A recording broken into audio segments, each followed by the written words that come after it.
มอบสมอมอบหน่วยสมอก็มีนะแล้วพระราชรีจอมตองนี่พุทธเจ้ามอบพระเกศาครับแล้วก็คนสมัยนั่นเปิ้นมาไหว้บนดินนะครับขุดลึก8 วาประมาณนั้นโอ้เอาไปฝังไว้ลงบนฝังแล้วก็ก่อพระธาตุไว้ดังบนครับก็เป็นเจ้าว่าพระธาตุใหญ่โตอย่างนะเป็นสัญลักษณ์ว่าเนี่ยพระบรมสารีริกธาตุหรือพระเกศาของพระพุทธเจ้าพระองค์มอบไว้เลยได้มาประดิษฐานไว้นี้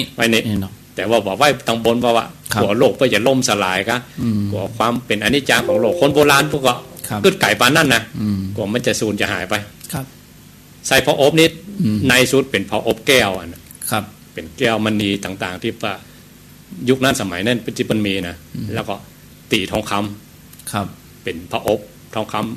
ำปอกไว้เตียนเอาเป็นจานแล้วก็เอาเงินใส่แล้ว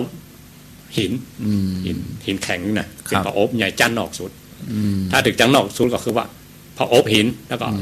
ในพระอบหินแล้วก็ใส่พระอบเงินในพระอบเงินก็ใส่พระอบคำในพระอบคำก็ใส่พระอบแก้วมณีครับบรรจุไว้ไหนฮะแล้วก็ฝังไว้8 วาครับฝังไว้ก็ก่อพระธาตุไว้ทางบนแล้วตอนนี้พญาอินทร์พญาพรหมพญานาคทั้งหลายพวกก็ช่วยกันมาแล้วเนอะห่างฮักษากันเทพจันทร์สุขก็สร้างลูกน้องหุ้เฝ้ากันตลอดอันพุทธันดรนึงเนอะอย่าไปหนีไปไหนถ้าสู่เขาเฝ้าได้ตลอดสู่เขาก็อย่าเลื่อนจันอย่าง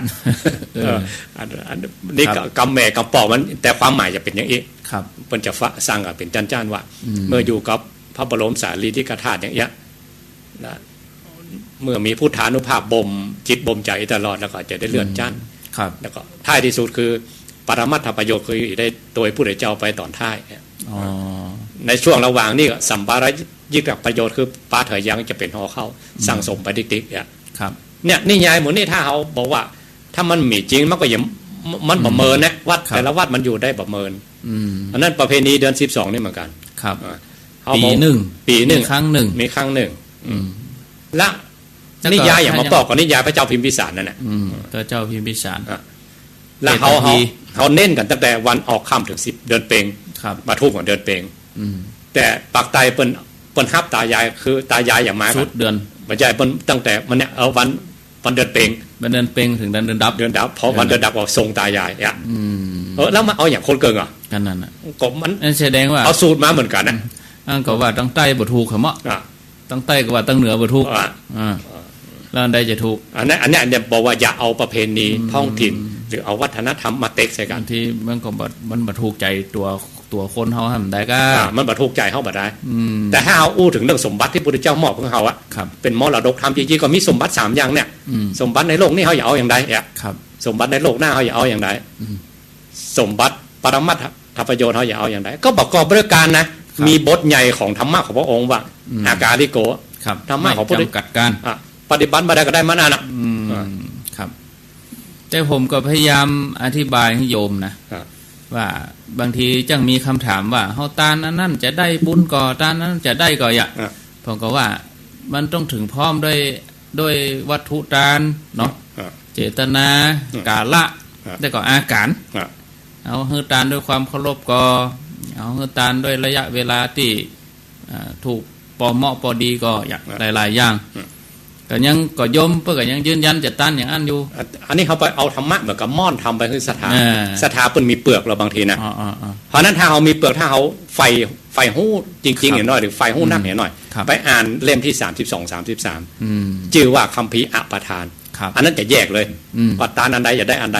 ตานอันใดจะได้อันใดอันนั้นถ้าค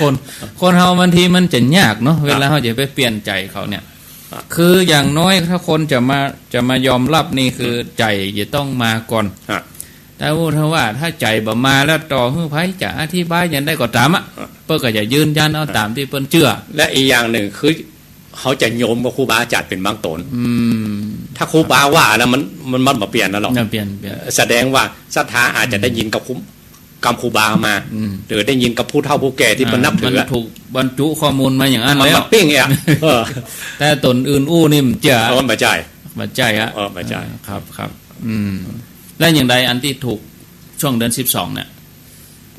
บอกว่าถูกทั้งนั้นตามสมมุติบัญญัติตามขนบธรรมเนียมประเพณีแล้วเขาจะไปมากประเพณีเนอะประพฤตินะ อาจารย์ว่าคืดมีอย่างพ่อครับคืดก็ตืดกระแสแผ่หูตวานลวนผนมถมสมุทรคุดธรณีคุยสมณะอันที่วาดรูปเนี่ยถ้าอย่าคุยสมณะเนาะก็ว่ามันตืดกระแสก็ว่าอย่างพ่อเนาะเนี่ยมันจะพิษจะถูกหมดแต่มันมาเข้าในบทที่ว่าคืนนี่แหละครับอันนี้เหมือนกันว่าประเพณีแต่ละบ้านแต่ละเมืองเปิ้นทำไว้ดีแล้วเปิ้นแปลงกรอบทำเนียมไว้ดีแล้วครับแล้วเราอย่าเอาธรรมะปรมัตถ์ล้วนๆไปใส่มันก็บ่ถูกแล้วได้ฮะเหมาะมันก็ต้องมีปอกไว้พ้องแต่ปอกน่าก็เป็นมะเร็งบนวานเนาะคือผสมผสานเพื่อผสมผสานว่าระดับสมมุติระดับขนบธรรมเนียมประเพณีแต่ละบ้านก็มีครับและสมบัติพระองค์มอบเพื่อจริงๆก็มีสูงสุดถึงขั้นอาการลิโกมียาอย่างเจ้าโฆษณาให้เปิดนะยาขมลดหวานเนี่ยยาขมแล้วลดหวานเนี่ยตั้งในมันขมแล้วเปิ้ลก็ปรุงปอกขึ้นมาให้มันกินง่ายสำหรับละออนอันนี้มันเรื่องราวมันก็มีเหมือนกันนะมีเนาะมีน้องนิมนต์พระเจ้าจันทประโชคนี่เป็นโรคที่เป็นท้องมันบดีท้องมันอื่นมันอย่างไงกันครับแล้วก็เปิ้ลมาชอบเนยแล้วก็ยาที่ทำให้หายอื่นปรุงด้วยเนยนั่นเอาแล้วซ้อหาหมอได้แล้วของเว้นยานี่อย่างเดียวนะครับอย่างอื่นอย่ากินหมดอะไรกันซ้ำยาที่จะแก้นี่คือขาดบ่ได้ครับต้องมีส่วนผสมแล้วก็หมอชีวกเปิ้ลก็ไปผสมแหละเอาผสมสูตรที่มันเอาเนยเข้าใส่แต่มันไม่กินเนยครับคราวนี้พอผสมเสร็จก็คือพระเจ้าอยู่หัวพระเจ้าจันทประโชติกินนะเปิ้ลกับบุหูรสชาติพวกมาโหดตอนหลังพอมันออกฤทธิ์มันออกมาเองอะครับได้กินเนยตึ้งมากอะเอาเลยสร้างประหารเลยอะปานนั่นนะระบบสมบูรณาสิทธิราชนี่มันจะธรรมดาพระเจ้าอยู่หัวเป็นกฎหมายหรอกบางอาจเนาะบางอาจเอาเนยมาคือฆ่ากินได้อันนี้มันเรื่องราวมันก็มีเหมือนกันว่าหมอที่เก่งๆนะเพิ่นสามารถจะผสมยาอย่างต่างๆครับบางคือว่าบางคือออกฤทธิ์ต่อนั่นก็ได้ครับหรือแม่ผู้ใดเจ้าเขาเปิ้นอยู่เมินมาร่างกายเปิ้นสมบูรณ์แข็งแรงเกินเนาะว่าพอดีพระองค์อืดท้องเองอะว่า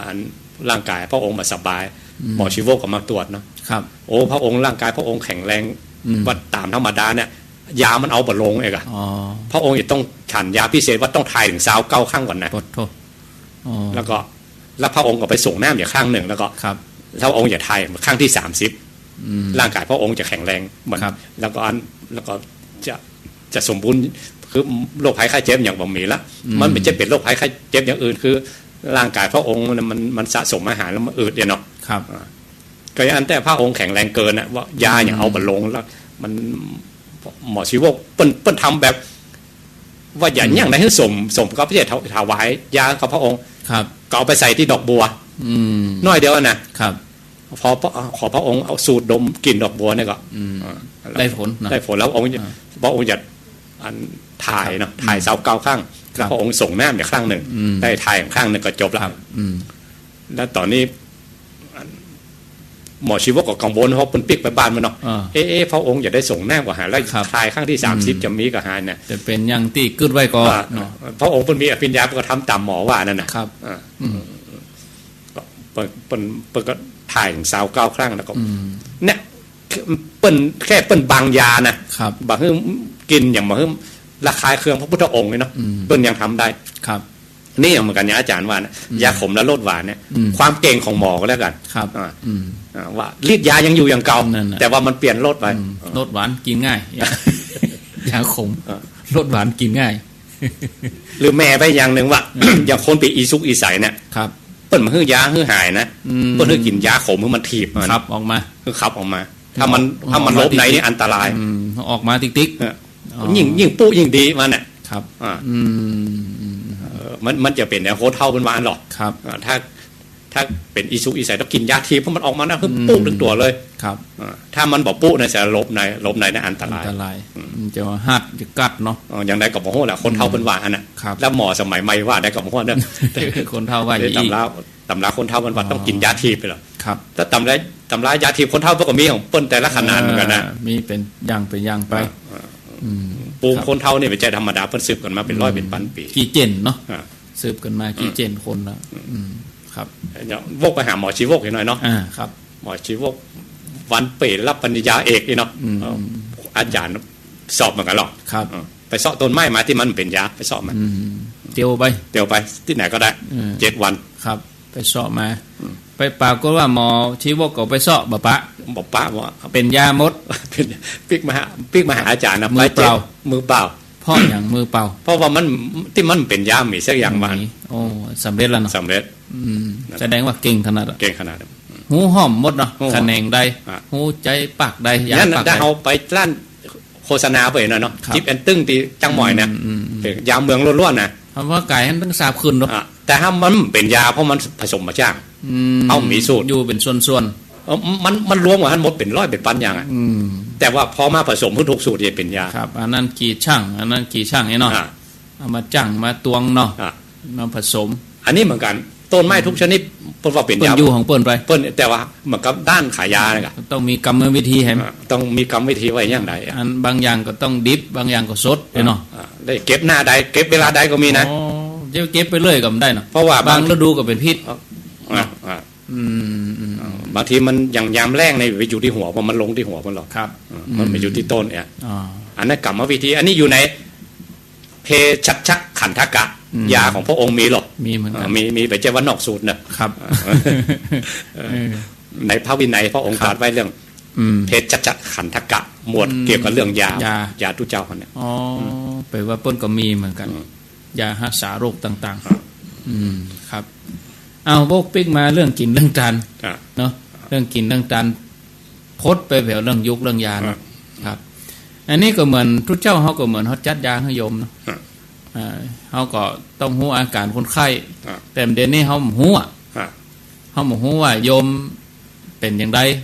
เขาก็จัดยาโดยรวมวิตามินรวมเรียกว่าเหมือนชาวประมงตอดแหอ๋อครับน้ำก็ขุ่นด้วยอ่ะ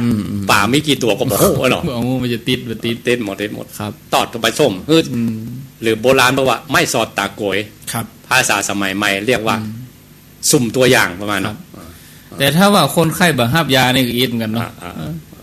เพิ่นจะมีบันแน่เพิ่นก็มีตัวแป้มาน่ะอ๋อทุกเจ้าว่าอย่างได้ก็เรื่องเด้อเฮาจะเจืออย่างเงี้ยมันคู่ไผคู่มันคู่ไผคู่มันก็แล้วแต่เปิ้นผมมีไปปะโยมสถาคนหนึ่งครับปฏิบัติธรรมมา18 ปีวันทำมากูยังครับก็เปิ้นทำเก่งด้วยนะก็ทำมาตลอดทำมากันแต่ได้แล้วมันอายุเหมือนครับแล้วก็มาโอ้กับผมว่าจะย่างไรเนี่ยอยู่ได้เหมือนดูได้เหมือนครับเขาก็เอาอันเนี้ยเขาก็เอาผมขนเล็บฟันหนังเลยนะเขากรรมฐาน5พระองค์เนี่ยเขาเบื้องต้นจับถ้ามันจับว่าอันน่ะ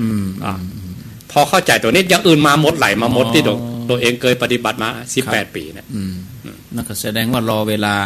ก็หมหัวนะมันจะปิ้งอย่างไรก็หมหัวก็เขาก็ไปเชื่อว่าของเขาอะก็อันพระองค์พระเจ้าไปมีสาวกแต่ละด้านนี่อย่างเนาะแต่ละด้านองค์นั่นเอกด้านนั้นองค์นั้นเอกด้านนั้นเนาะ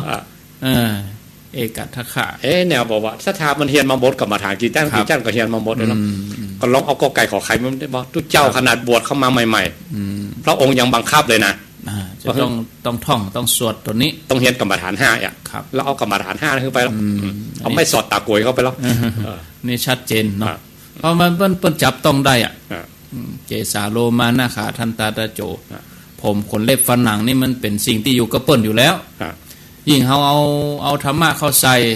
หรือว่าเอาวิถีชีวิตอ่ะง่ายอย่างสมมติว่าโยมลอง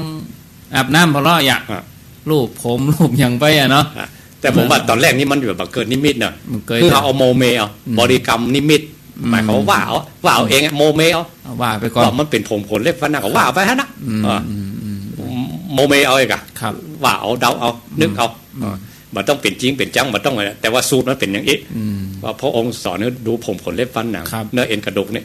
มีอรหันต์สาวกที่สำเร็จด้านนี้ก่อนพระองค์บอกว่านับประทวนอย่าว่าโดยใจกับมาทานเกสาโลมานะค่ะท่านตาตะโจนี่นะถ้าเทียบว่ามันก็เกณฑ์มาตรฐาน 99.99 ก็แล้วกันว่าต้องผ่านบทนี้คือบางองค์ก็ใจลมหายใจก็เป็นกรรมฐานแค่นี้ก็เป็นกายคตาสติเหมือนกันอันนี้เป็นถ้า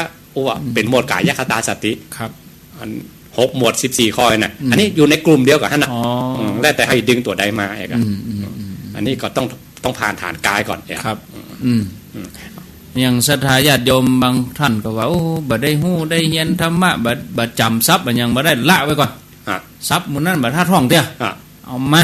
ลงมือเนาะมันลงมือก่อนลงมือปฏิบัติก่อนไล่จะไปหวังผลนะว่า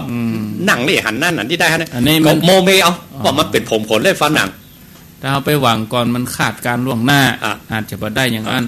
มันก็เขาไปหันบ้านเขาหันหลังคาหันฝาหันประตูหันซีหันอย่างเนี้ยเขาก็ว่าอันนี้บ้านว่าอันเนี้ยอันนี้เหมือนกับเขามาดูสังขารร่างกายเขาว่ามันประกอบด้วยผลได้ฟันหนังเนี่ยรับตาก็หันมือตาก็หันโมเมเอาครับยิ่งผ่านช่วงวัยมาตั้งแต่ปฐมวัยมัชฌิมวัยมาจนถึงปัจฉิมวัยนี้ได้หันการเปลี่ยนแปลงนี่ซ้ำหันชัดเนาะแต่จะหันด้วยระยะเวลาที่กำหนดด้วยสัญญาความจำได้ใหม่โลกบางทีมันหันด้วยความจำยอมแต่มันบ่หันด้วยธรรมะงั้นคนในโลกก็ได้เป็นพระอรหันต์ตามหมดเลยแม่นครับแต่บางทีมันบ่ยอมเหมือนกันนะตัวเฮานี่นะมันบ่ยอมรับอนิจจังทุกขังอนัตตาเหมือนกันนะมันอยากจะตั้งอยู่อยากจะมั่นคงอยากจะยืนยงอยู่ต่อแต่ก็ในที่สุดก็ต้องจำยอมโดยภาวะจำยอมครับจำยอมต่อสัจธรรมตัวนี้แต่ว่ากลัวจะถึงจุดนั้นนะกะกลัวจะถึงจุดนั้นน่ะมันทำใจไม่ได้มันทำใจไม่ได้ยากอู้ถึงภาวะของทั่วไปอันนี้อู้ถึงเรื่องภพภูมิเลยเนาะอันนี้โยมแดงเอามาลงครับบอกว่ามีละอ่อนคนหนึ่งขอตังป่ออันนี้มันจริงแท้ขนาดมันเปิ้นเล่าว่ามาขอตังป่อปันมาจะไปเอวงานครับแต่ป่อมันคือ500โคตรนั่นไม่ได้ปันทำเป้าไม่ได้ตามเป้าขับมอเตอร์จะบึงอย่างแหงโจรรถบิดรถเครื่องเลยไปโจรรถ6 รอบน่ะเป็นได้ตายอ่องเลยคนก็ไปลุมพอกันอันนี้มันจะเป็นอันนี้เปิ้นเล่านะไม่จริงแท้ขนาดไหนหรอกมาว่าเป็นผีแล้วมันมาสิงโคนมันแล้วเขามาให้มาห้องได้เงินปันไม่ใจมาให้มาห้องว่าภพภูมิมันมีจริงเนาะไม่เข้าร่างตัวเก่าก็ไปได้มันแหลวไปละพอแล้วหลากเลนไปเลยโอ้ครับรถก็ด้วยความพยาด้วยความสำนึกอย่างรุนแรงเนาะไม่สร้างภพสร้างภูมิสร้างกายยาขึ้นมาเรามาสิงพวกนี้ละมาให้มันสายไปเสียแล้วลดใจจะปิกเข้าร่างตัวเก่าก็ไปได้ยังไงเป็นให้เป็นห้องแล้วแหลกไปหมดแล้วมันเปลี่ยนภพภูมิไปแล้วมันด่วนพุบเร็วคมเร็วคมแล้วมันไปไหนแต่ว่าอันน่ะมันหันว่าตัวเก่าแหลวอยู่นั่นท่านดึงแหลวแฟนเข้าได้กายบะหมี่ก็ที่เป็นน้ำให้น้ำห้องมาสำนึกก็สายไปแล้วครับเดี๋ยวว่าไปเข้าคนนั้นคนนี้ขอเพิ่ม500อันนี้เป็นเล่าว่าแต่ว่าถ้ายังคนทำกรรมฐานเพื่อก็บอกแปลกเลยครับว่าถ้าเหมือนตาจ้างถ้าไปทำถึงขนาดไหนเพื่อก็จะมอบรางวัลนี่เป็นจ้านไปธรรมะของพระองค์ต้องทำด้วยปิตินะต้องทำปิติเพื่ออย่ารอเลี้ยงไปตลอดเพื่อให้รางวัลไปตลอด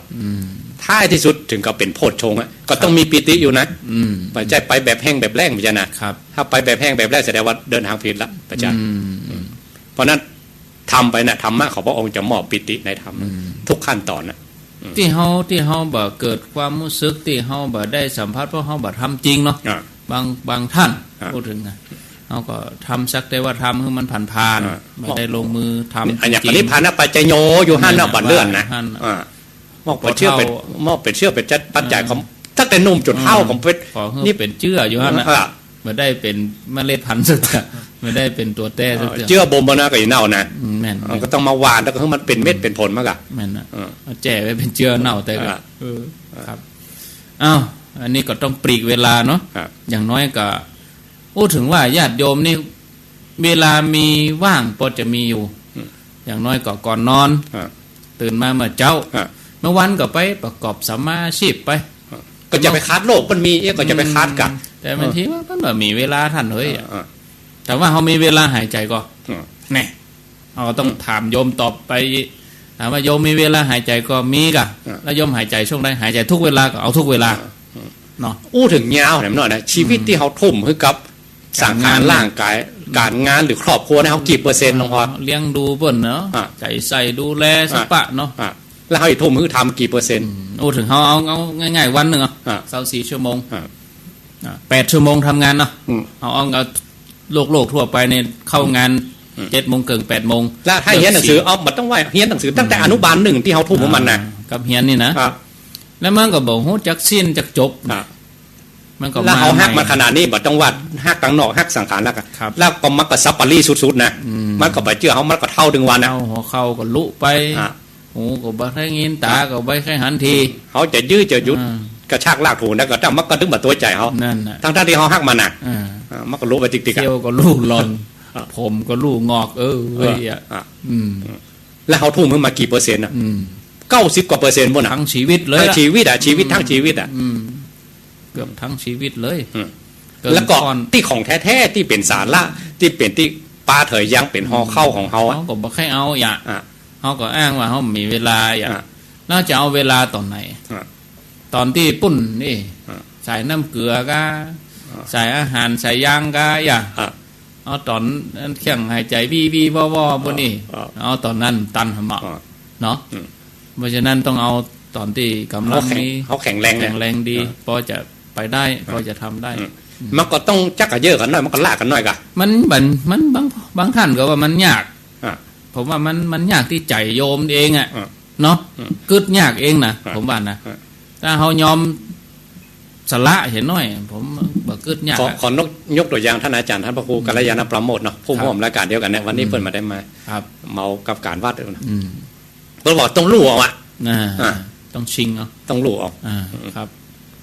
ถ้าเขาบอกรู้นี่มันอย่างไรมันก็วันเวลาอย่างอาจารย์ว่าเด็กครับมันเนี่ยอยากออกภาษาแล้วฮะบ่อยครับย้อนนึกไปนึกว่าเขาสวดอิติปิโสแวบเดียวเนี่ยได้สวดธรรมะอันตุเจ้าพระนายศรัทธาข่าวเพื่อกันได้เข้ากรรมมาเนาะ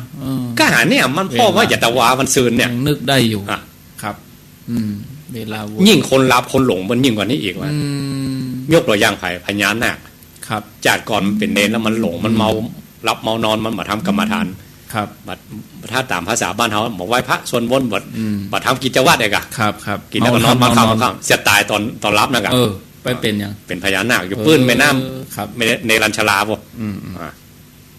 กิกันมากกว่าโมโหละเป็นอยู่ท่านเนาะนอนรับอยู่ท่านเนาะแล้วมหากราบสุดท้ายเนี่ยนะพระพุทธเจ้าชื่อว่ากากุสันโธ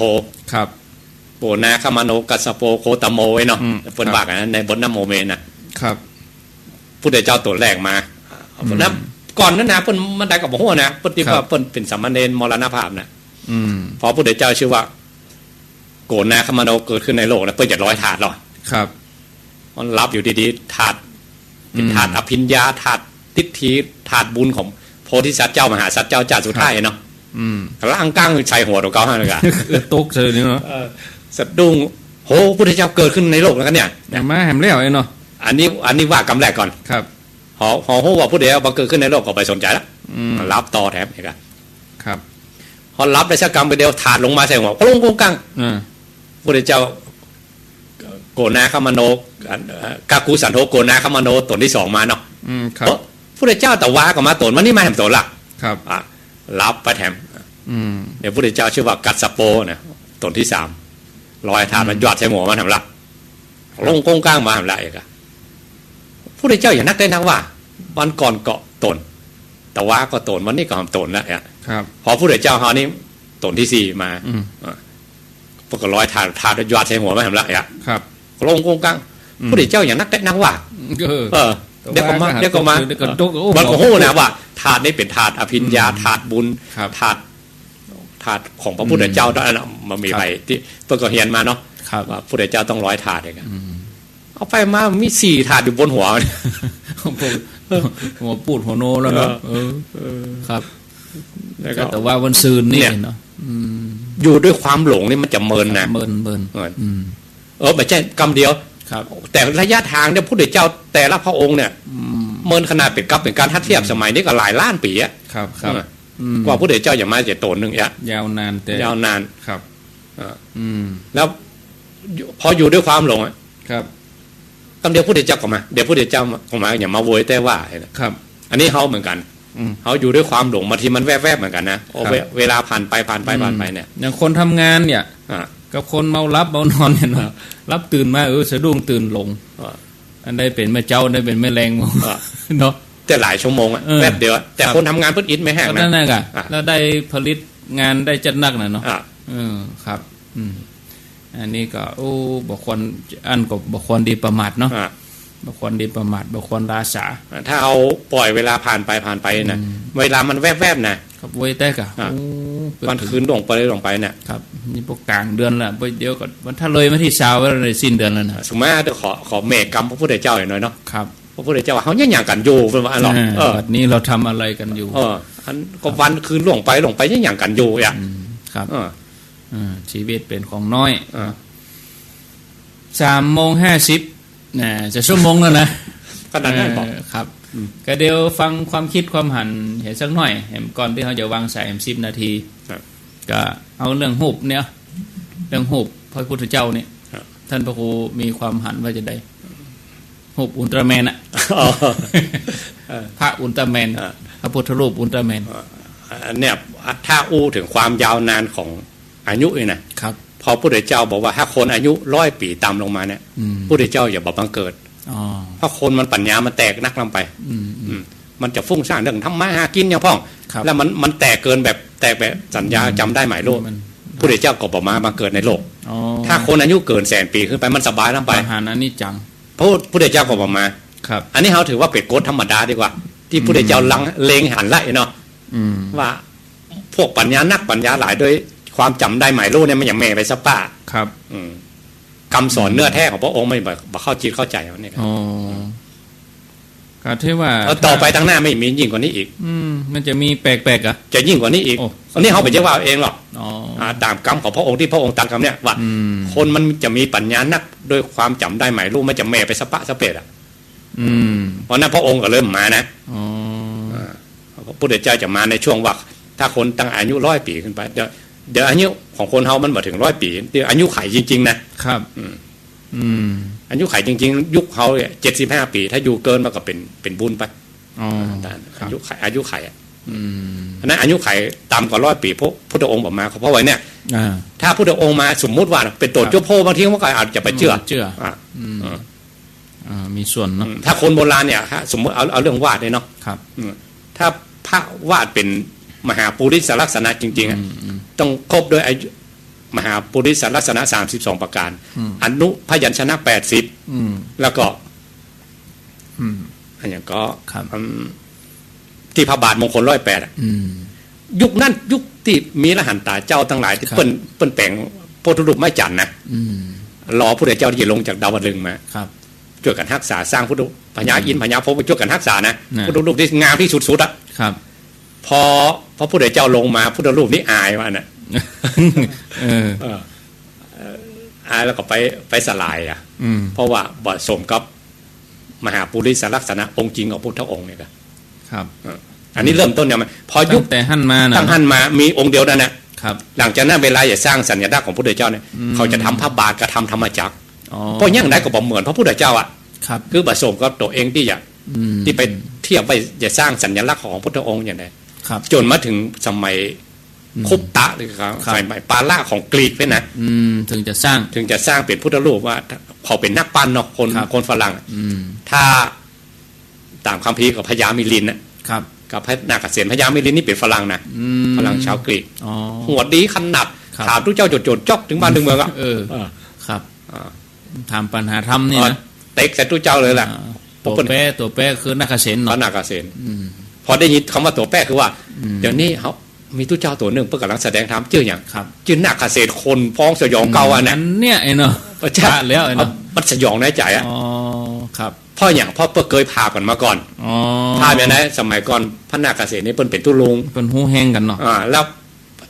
พญามิลินนี่เป็นเนนน้อยแต่ตุลุงใจเนนน้อยไปล่ะเนนไปกวาดขยะแล้วไอ้กะเนนมาเกียดมาขี้ข้านมันรับไปนอนก็เล่นออกมานะครับกวาดไปก็ให้ไปโดยเกียรติตุลุงไปโดยครับตุลุงใจเนี่ยกะจะรับไม่ได้รับเนาะเกียรติมันก็เชื่อบุญนะแต่มันขี้ข้านออกมาก็ปนไปจมไปว่ามันเป็นละอ่อนเนาะเข้าไปในจิตในใจด้วยว่าเกิดมาจัดได้กระจังเนี่ยมันที่มันได้ทำบุญนี่นะขอมันมีปัญญาต่อกับน้ำในมหาสมุทรนี่เนาะปดโทปัญญาสำนักไม่อยากแป้คนดึงเบืองแล้ววะเนาะโอ้ครับเกิดมาทำจันแล้วตุลุงเปิ้นมีอภิญญาเปิ้นโหครับโอ้ต่อไปตั้งนานไม่มีไผ่ภาพเน้นน้อยเนี่ยมันปรารถนามันทำบุญมันจะเป็นจริงของมันครับปวดตั้งความปรารถนาเกิดมาจากได้ข้าพเจ้าขอบมันก็เป็นตะฟัง ขึ้นมหาสมุทรมาเนี่ยมันโดนของฟังมันก็ตึกละมันก็จบฮะนะแต่พอเกิดมาอาจารย์เนนน้อยแล้วก็ได้เป็นพญามิลินครับตุลุงแล้วกลายมาเป็นพระนาคเษนแล้วเปิดเกยคมเหมือนมาก่อนเป็นอาจารย์ลูกศิษย์กันมาก่อนพอได้ยินคำว่าพระนาคเษนมัสยองเลยใจกลัวตุลุงงูเลยเนาะงูเลยกลัวตุลุงไปก็ไปร้องแห้งกันก่อนนะครับไปก็ไปร้องแห้งกันก่อนไปถึงบอกฟังอีล่าใครลงไปถามตุลุงเลยกันไปถามพระนาคเษนครับได้ยินว่าท่านเนี่ยชื่อนาคเษนไอ้อย่างมันเป็นนาคเษนถามก่อนเลยถามก็ผมขนได้ฟันหนังเนื้อเอ็นกระดูกอายตนะขันธ์ห้าใช่อย่างนี้เนาะพอไหวลูกขึ้นเลยครับเนี่ยสุขเขาดึงบ้านดึงมามันนับถือตู้เจ้าเนี่ยอย่างเนี้ยว่าได้ก็ไปใจสักอย่างได้ก็ไปใจสักอย่างเลยนะครับเปิ่นปราดเนาะเปิ่นว่ากันนะมหาพระพิษเดี๋ยวอันใจเย็นๆเดี๋ยวมหาพระพิษลูกวัดมาลูกวังมาไม้ได้อย่างไรเนี่ยครับอย่างใดมาเตียวมาก็อย่างไปแจ้งอันราชรถมากับของขี่ราชรถมาครับเขาแปลงราชรถกับขี่ราชรถถ้าไอ้อย่างมันเป็นราชรถล้อกากระดุมกาไปจ่ายสักอย่างเอ้ามหาพระพิษก็ขี้จูนั่นจี้หน้าแล้วเอาเขาว่ามหาพระพิษเป็นกษัตริย์ผู้ทรงธรรมมีทศพิธราชธรรมครับถ้าว่ากันบัดเดียวเนี่ยมาอย่างมาขี้จูนั่นย้อนคำพันเลยเอาคำพันเลยม่วนท่านถ้าเราไปอ่านแล้วมาพูดถึงเรื่องผ้านี่เนาะเป็นว่าอย่างไรการเนี่ยยันบอลเนี่ยว่ามันจะเป็นธรรมดาต่อไปยิ่งกว่านี้อีกครับพุทธเจ้าถึงบอกมาเกิดในโลกเพราะคนต่อไปไม่ฟุ้งซ่านไปด้วยเนาะความจำได้ใหม่ด้วยเตลิดเปิดปึ้งนอกคิดนอกกรอบอยากความคิดลุดโลกอย่างมันซับใหม่ๆจะเป็นอย่างนี้ไปเขาถือว่าเป็นธรรมดาที่พุทธเจ้าเล็งได้เองเขาก็หันเป็นธรรมดาเป็นธรรมดาว่ามันจะต้องต่อไปยิ่งกว่านี้อีกต้องเป็นอย่างนี้จนในที่สุดธรรมะอันข่าวสะอาดของพระองค์ก็จะล่มสลายแต่ผมว่ามันก็เข้ากฎไตรลักษณ์เหมือนกันนะก็ใหม่ๆมันตั้งอยู่เมื่อไปก็หายไปอีกสักประมาณเดือน2 เดือนกับเนี้ยถ้าอู้ถึงเรื่องผ้าอาจารย์ว่าผ้าที่กระดำกระดางกับผ้าที่ขาวสะอาดไหนไม่อยู่เมินผ้าดำกับมันกระดำกระดางไม่อยู่เมินนะเพราะมันสกปรกหรอกครับแต่ผ้าขาวสะอาดนี่เดียวกับเปื้อนเพราะมันเปื้อนก็เป็นผ้าสกปรกละมันไม่ใช่ผ้าธรรมะของพระองค์เหมือนกันเป็นธรรมะที่ขาวสะอาดเป็นธรรมะที่โปนโลกเป็นธรรมะที่ขัดเกลาเลยครับและคนเฮามันมีกิเลสเนี่ยมันไม่ใช่พวกเดียวกันนะมันบ่เหมาะสมจิตบ่เหมาะสมในการที่จะรองรับพูดถึงว่าถ้าคนที่เปิ้นมันปฏิบัติเนาะคนมีศีลมีธรรมน้อยเปิ้นก็จะซื้อออกมาแหมย่างเนาะอย่างเวลาเขาจะปั้นพระเนี่ยศาลาต้องรับศีลก่อนนะพระพุทธรูปที่จะปั้นออกมานี่ศาลาต้องใจดีใจเย็นปั้นไปถ้าอารมณ์บ่ดีมันเตี้ยวหนีหรอมันเตี้ยวหนีไปปรับอารมณ์ก่อนถ้าอารมณ์ดีมันก็ปิ๊กมาปั้นนะครับบางทีมันอยู่ที่จินตนาการแม้แต่พุทธชินราชนี่เหมือนกันพุทธเจ้ามีนิยายปอกไว้หรอกคนธรรมดาปั้นมาได้ขนาดนั้นต้องมีเทวดามาปั้นก็พระเสตังคมณีเฮานี่เหมือนกันโดที่กู้พระนางเจ้าจัมมเทวีเนี่ยเทวดาน่ะฮืออยากมันก็พระเสตังคมณีแม้แต่พระแก้วมรกตเหมือนกันเป็นมรกตที่ก้อนใหญ่ที่สิเป็นก้อนเดียวคนธรรมดาแกะมาได้มาเทวดาต้องมาแกะช่วยกันแน่อันนี้คำว่านิยายปอกนี่มันม่วนหรอกมันซึ้งใจอ่ะมีเรื่องราวมันมีเรื่องมีราวเขาได้เล่าต่อแต่คนรุ่นใหม่มันจะเบอร์อย่างนั้นละเขาจะคิดแถมอย่างอ่ะแล้วก็ความคิดเหล่านี้มันก็จะแตกไปเมื่อความคิดแตกไปความศรัทธามันหย่อนไปเมื่อบ่มีความศรัทธากำลังศรัทธามันอ่อนไปมันก็จะกลายเป็นเรื่องของการยังได้จินตนาการตัวกึศยังได้กว่าอย่างนี้อย่างนั้นนะที่เขาอู้ถึงเรื่องเขาเรียกที่อู้เรื่องขึ้นดอยสุเทพเนาะครับเรื่องอินทรีย์หรือพละความเป็นใหญ่นะศรัทธาต้องนำหน้าปัญญาต้องโดยโกนนะแค่ไปเอาปัญญามานี่มีไว้เที่ยวเนาะมาได้มันเขาต้องศรัทธายิ่งในผู้ใดเจ้าก่อนเขาศรัทธาถึงเตี้ยวขึ้นไป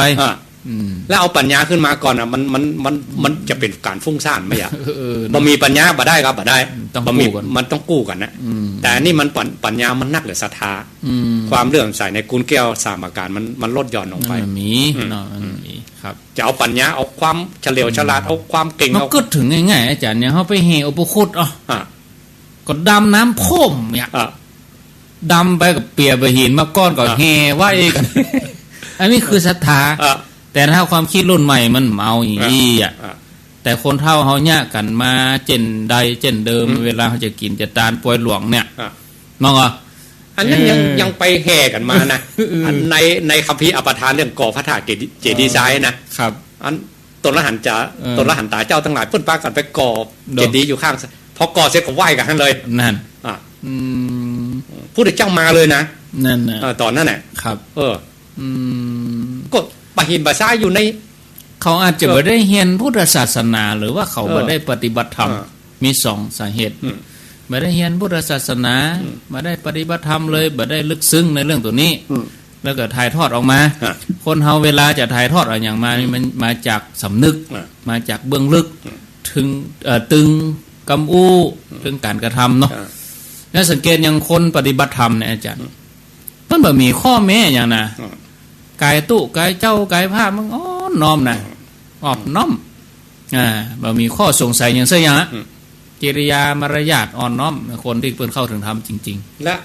อีกอย่างหนึ่งเพราะว่าถ้าคนมีความกตัญญูเนี่ยถือว่าเป็นเครื่องหมายของคนดีนะทับตาว่าเป็นคนดีหรอกยี่ห้อเนาะยี่ห้ออันนี้แสดงว่าบอกเขาโลกครูศิลปะทั้งหลายที่ว่าเพิ่นเวลาเปลี่ยนแปลงพระพุทธรูปทั้งหลายเนี่ยก็ไหว้ครูเนาะเพิ่นจะต้องมีครูว่าครูเพิ่นทำกันไว้อย่างใดที่เพิ่นทำกันไว้ดีแล้วถ้าตัวเขาอยากจะแหวกแนวเนี่ยเอาไปมาคือบอกเขาลบครูบาอาจารย์ที่เพิ่นทำกันมาตัวเขาอยากจะเป็นพระเอกเด่นขึ้นมาหน่อยว่าคนยอมก็เปิ้นก็ยกย่องพระเจ้านั่นเนาะก็แค่เชิดชูนั่นแหละจะไปว่าเปิ้นมีแบบของเปิ้นแล้วแบบถ้าตัวเก่าแน่จริงลองวาดมหาปุริสลักษณะหรือวาดท่านแน่จริงนี่นะวาดอนุบายัญชนะ80หรือวาดมงคล108ออกมาเนาะอันนี้ก็คืออยู่ในกรอบนี่ล่ะแต่ว่านอกกรอบอ่ะคือว่าคือเป๊ะล่ะคนโบราณก็ยังทำมาได้นะครับพอยั่งได้ก็ยั่งมาได้เพิ่นก็เลยแปลงธรรมจักรก็แปลงพระบาทคือทำมาได้เปิ้นบักกล้าได้อย่าทำบักกล้าที่จะทำจนมีฝรั่งเนี่ยฝรั่งยุคคุปตากับยุคปาละของกรีกหรือศิลปะคุปตะที่เขาย้อนไปกับว่าสมัยพญามีดินเนี่ยฝรั่งมันกล้าหรอกมันกล้าที่จะแปลงไงกันแปลงมาอย่างนี้แปลงแล้วยุคนั้นเป็นยุคพระราหันนะยุคพระราหันที่ว่าเปิ้นรับรองว่าพุทธองค์ที่มีมหาปุริสลักษณะมันเป็นอย่างนี้แบบนี้เนอะศิลปะแต่ละภาคแต่ละอย่างประกอบเปิ้นแปลงแบบไว้ดีแล้วครับแล้วเขาก็อยากจะเป็นพระเอกเพราะเขาก็อยากจะแบบว่าเป็นของเขาฟ้องเอกอ่ะต่อไปถึงศิลปะต่างๆเนี่ยก็จะเป็นมรดกอันใดที่เปิ้นฮ้องว่าเป็นวัฒนธรรมประเพณีนี่คืออยู่ได้เมินนะอันที่ว่าไม่ใช่มรดกวัฒนธรรมประเพณีก็จะอยู่ได้เหมือนแบบเป็นกระแสเนาะเป็นกระแสเอ้า4:03 นาทีโอ้โหจ้ะโวยลองฟังญาติโยมพอเนาะญาติโยมจะร่วมคิดร่วมนำเสนอก็ว่าจะถามปัญหาก็ขอเจริญปอนเข้ามาที่เบอร์0998366322มีเวลาอยู่ด้วยกันวันนี้ธรรมภาพกับท่านพระครูสุเมธธรรมเสวีเจ้าอาวาสวัดม่อนฤาษีได้อยู่กับญาติโยมจนถึงเวลา17 นาฬิกาหรือว่าเวลา5 โมงแรงญาติโยมจะอู้จะจาก็ขอเจริญปอนเข้ามาที่เบอร์เ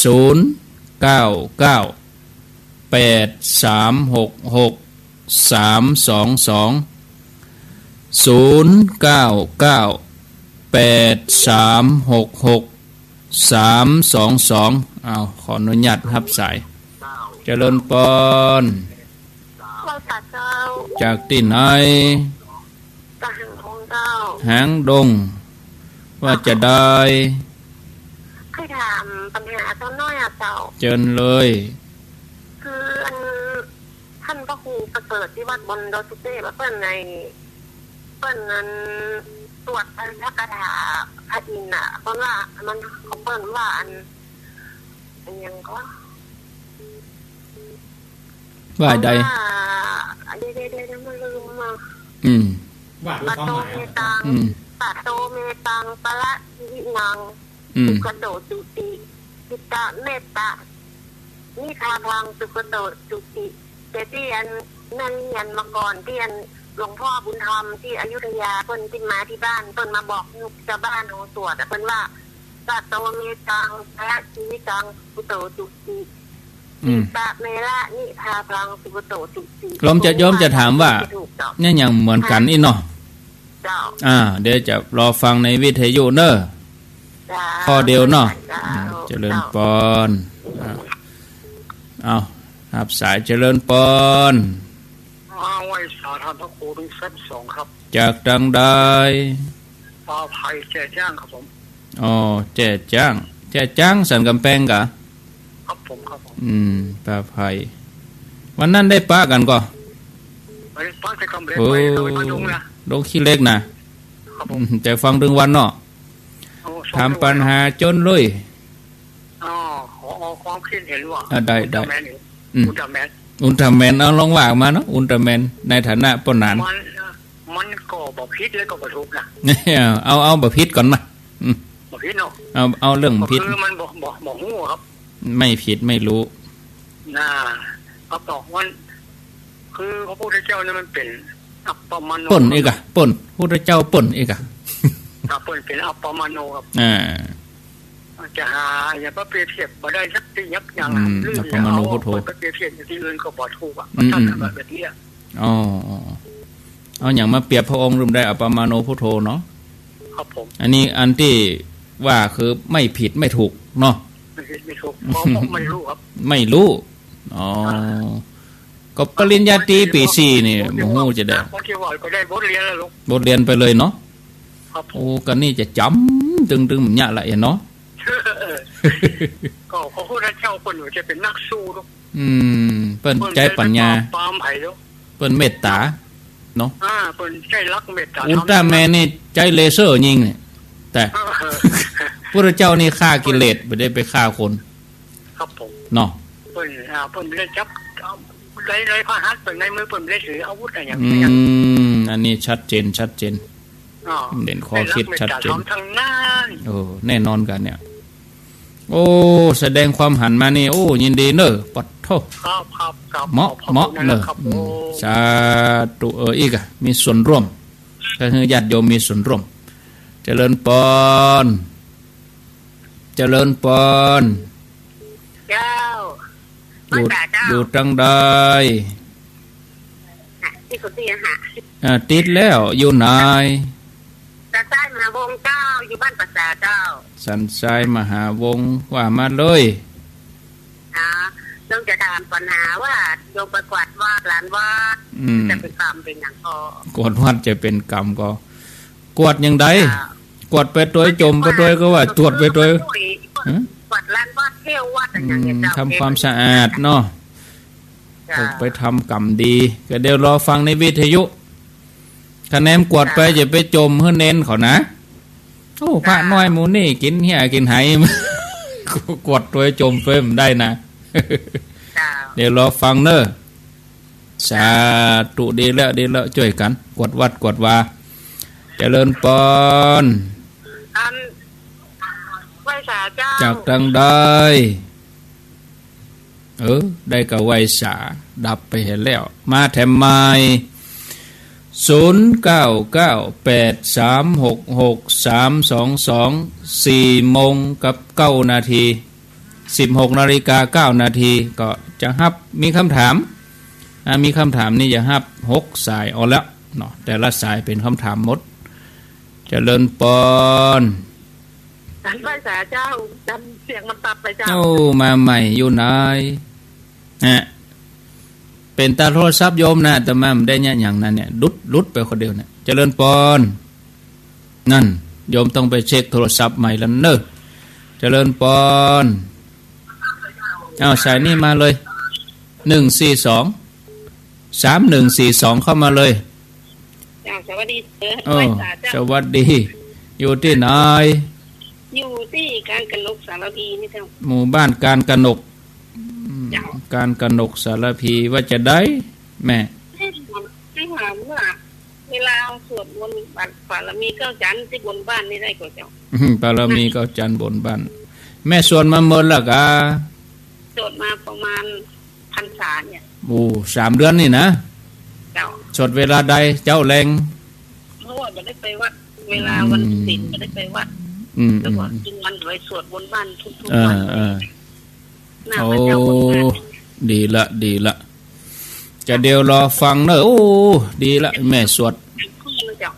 ทำข้อคือจะถามว่าเวลาขวดน้ำเนี่ยเอาขวดเสร็จแล้ว วัตถุเขามาเทมาได้กะมาหย่อนต้นไม้ไปกะเพราะอย่างถึงต้องไปเทวันพุกเพราะว่ามันลงมาอยากหัวเข่าบ่เคยดีสดกรวดน้ำแมลงแล้วเอาไปเทวันพุกมาเจ้าย่าเจ้ามันจะดีกว่าแต่ปัจจุบันก็การลงมาสาวลงมามีลูกมีหลานอยู่ใกล้ท่านกะมีเขารับหมดแล้วก็ห่อก็ไม่เจ้าใจเขากะเนาะมันลงมาลำบากไม่เจ้าใจเขาเดี๋ยวรอฟังในวิทยุเนอะรอฟังในวิทยุสาธุเอาเจริญปอนสายที่6จากดังใดน้องจ้างคืนว่าจะได้น้องจ้างคืนน้องจ้างคืนขอถามว่าได้เลยเจ้าเตรียมของทุกอย่างที่ไปเตะบ้านนะเตรียมมดกระต้อมมดจะแต่งตัวพอดีรถมาครับสนองเดี๋ยวเนอะเสียงเบาไปแม่ว่าไหมอะแม่ว่าได้ยินกระจ่าเอาว่าอย่างเงี้ยนี่ดังดีละแม่เตรียมของทุกอย่างแล้วนะไปบ้านไปบ้านแต่งตัวอย่างโมแต่พอดีรถออกมาครับจะงามอ่ะรถจะฮับไปใส่บาทไหนบาทพระธาตุนิบุญชัยครับรถมาฮับแล้วครัวนั่นไหนแม่ว่าเนี่ยใดแล้วของนี่ก็อีเม่ไปบ้านบ้านเราตันขวายละขวายแล้วแม่ก็เลยเก็บไว้แล้วก็รอไม่กับสวยตู้อย่างนั้นแม่ก็เก็บเอาไปไว้ที่ต้นที่เก่าอ่ะต้นที่เก่าอ่ะย่ำใจละอ่อนเขาไปเอาไปตานวัดเฮาเนี่ยกะมันขวายแล้วขวายก็ตานได้ห้ามเลยเพนเว้ยของแห้งก็ว่าของยังได้ของมันบูดมันเน่าก็โอ้ของแห้งได้3-4 วันทุกเจ้าเราดูร้อนอ่ะเป็น3 คนบอกเจ้าคนดีใจนะจ๊ะคิดแล้วมันสมใจรักเที่ยวคิดแล้วมันสมใจตอนที่จะไปคิดแล้วบ่ได้ดังใจตั้งใจแล้วโอ้เก็บของไว้แล้วเก็บไว้แล้วพอดีมีพระนะเป็นท่านเลยรู้ร้อนอ่ะแล้วเอาใส่ก่อนใส่บานให้เปิ้นก่อนของมันนั่นใส่หมดเลยก็ดีแล้วก็แล้วไปลูกเจ้าก็มากำใจเอาเดี๋ยวรอฟังในวิทยุเนอะสาธุสายสุดท้ายสายที่6เดี๋ยวจะพักเนาะเจริญปอนไม่สานะเจ้าท่านพระครูทั้งสององค์เจ้ามาเลยแม่ไม่จ้างจะออกคนที่อย่างนะเจ้าถามปัญหาก็ได้แต่จะถามปัญหาสักน้อยเอามาให้โทษว่ามาเลยอาจารย์เจ้าไปวัดนี่นะเพื่อไปยันการภาษานี่เนาะแม่ไปแล้วก็ใส่บางยันแล้วคนอู้กลางยันเมื่ออยู่แม่กับว่าไหวยันแล้วกับพี่ไม้นี่จะได้บุญพ่ออยู่ครับอู้หยังอ่ะเป็นอู้หยังอู้กลางเรื่องบุญอันนี้หลายอย่างเนี่ยไงแม่ก็บอกไหวละเมินลำไปอ่ะตัวเจ้าเมินลำเนี่ยไปการตะหน้าอยู่อีกอ่ะตัวเจ้าเมินลำไปต้อยสลุงกะสลุงต้อยกงเจ้าแล้วก็อันเป็นอย่างนึงแม่ว่าอย่างอาจารย์มาอู้เดี๋ยวนี้หน้ากัมพูชาเนาะวันเดือน12นี่เป็นเทศกาลพิเศษอีเด้อเนาะเจ้าตามแม่ไปตามผู้เข้าหรือพ่อแม่นี่ก็แล้วละแต่อู้ถึงประเพณีแม่นี่นะก่อนนี้อันไปวัดก็มีใกล้บ้านนี่เนาะแม่ก็ได้ไปตามหาต้นเจืออีกอะแล้วได้ไปเนี่ยตามผีตามสารอย่างเดียวนี้บ่ค่อยมีละเพราะมันมีวัดแล้วเนาะแม่ก็ไปตามที่ว่าเอียกอะประเพณีแม่เขานี่นะเจ้าแต่ก่อนเปิ้นเลี้ยงผีกันเจ้าเดี๋ยวเลิกไปก็ไปตามวัดเถอะเจ้าแล้วก็เดี๋ยวนี้มันมีวัดใกล้บ้านแล้วเนาะบ้านก็มีวัดละเอียกอะห่างกันไปนั่งอีเถอะแล้วก็เดี๋ยวนี้การภาษาเนี่ยเดือน12เป็นแต่น้อยอันสิ่งหน้าก็จะกินสลัดแหดีโมทนาเนออันเดือน12ก็ไปตามแล้วล่ะนะดีแล้วตานแถมกันสลัดก็ตานแถมโมทนาเอาขออนุญาตพักสายพักสายก็เนอญาติโยมมีอยู่6สายแต่ละสายก็ฝากคำถามไว้ก็มีแสดงความคิดความหันก็มีสายที่1อยู่หางดงสายที่2แจ้จ้างสันกำแพงป่าไผ่สายที่3สันทรายมหาวงศ์สายที่4หมู่บ้านการกนกสารปีสายที่5หนองจ้างคืน สายที่6สุดท้ายนี่ห้วยโทกป่าปูบ้านห้องมีคำถามจากหางดงอันนี้เรื่องคาถาที่อันตุลุงเสิร์ชเปิ้นจังสวดเวลาเดิกๆน่ะญาติโยมเปิ้นสวดกรรมฐานแล้วเปิ้นจะสวดคาถาอย่างของเปิ้นต่างๆอาตมาก็ฟังกันในรถจะเตือโอ้ไปตังนอกมาถ้าอยู่วัดก็เปิดฟังก็ม่วนดิเวลาเปิ้นสวดทีนี้โยมก็ถามว่าเอ๊ะไปฟังแหมตัวนึงยังเหมือนกันครับอาจารย์ได้ครูยังเหมือนกัน สวดคำคาถาอันนี้เขาอยากไปแป้กันเนอะครับคนโบราณเพิ่นถึงบอกคำนี่ว่าศิษย์ต่างครูอาจารย์ต่างวัดครับปุจจารย์ต่างวัดถือหนังสือคนเล่มถือหนังสือก้อมคนละเล่มครับเพราะนั้นจะไปคัดกันเพราะนั้นถ้าเอามุ่งมั่นต่อครูบาอาจารย์ตัวไหนก็เอาอย่างนั้นแล้วก็จะไปแป้ว่าตัวนั้นบรรทุกตัวนี้ว่าอย่างอีถ้าตัวนั้นยังว่าอีก็ยังเขาไปหันบ้านเปิ่นประเพณีบ้านเปิ่นเนาะบ้านเปิ่นเนี่ยอย่างอันบ้านเฮาอย่างอีเอาจะไปว่าบ้านตัวเจ๊อย่างอีบ้านข้ามเจ๊อย่างได้เนาะไม่ได้มันไม่จะพิษกันถึงบ้านถึงเมืองต้องเคารพประเพณีครับอย่างที่เขาบอกตอนต้นว่าประเพณีไม่เป็นของปอกธรรมะไว้ถ้าบ่มีประเพณีขนบธรรมเนียมต่างๆเนี่ยอายุของพระศาสนามันจะอยู่บ่ได้เมินเพราะว่าจะเป็นนักปราชญ์บัณฑิตกันได้สักกี่คนนี่ครับเอาในยุคเนี้ยคนสวดคนท่องพระไตรปิฎกได้8 คนน่ะในโลกนี่นะตึงโลกนะดกแล้วก็จะอยู่เมืองไทยด้วยอยู่พม่าบ่นั่นที่จบนี่นะครับแล้วที่เมืองไทยที่จบภาษากันจริงๆมหาปริญญา9มีสักกี่ตนแล้วท่านปราชญ์เหล่านี้ที่ท่านเป็นปราชญ์เป็นบัณฑิตที่จบหลักหมดเนี่ยแล้วอย่ามาเผยแพร่กันอีกสักกี่ตนนี่ครับแม่นนะมาทำหน้าที่เผยแพร่ให้ศรัทธาเข้าอกเข้าใจนี่ครับแต่ส่วนมากถ้าอยากเป็นครูของครูของกรรมถ้ามันจบมาสูงๆเพื่ออย่าไปยกไปเป็นครูเหี้ยไปครูแล้วก็เป็นสอนให้ลูกศิษย์ไปครับแล้วก็ห้ามมาโอ้แบบตำราแบบเนี้ยและอาจารย์แต่ละตนเนี่ยมันสำนักก็ถ้าว่าโยมเชื่อมั่นใจว่าครูบาอาจารย์ของเฮาถูกเฮาก็ยึดมั่นตามครูบาอาจารย์เฮาเนี่ยมันถึงบอกว่ามีกัลยาณมิตรหรือมีครูบาอาจารย์ที่เขาผูกว่าอย่าตนหนึ่งแต่ถ้าว่าไปฟังแหมตนนึงจะไปแย่งในใจเนอะจะไปว่าเปิ้นว่าบ่ถูกเนอะก็มันจะบ่ดีกับเฮาถ้าเฮาอ่านว่าอันนี้เฮาถูกเฮาหาครูบาอาจารย์เฮาถูกเฮาก็ไหวอย่างกรรมเฮานะมี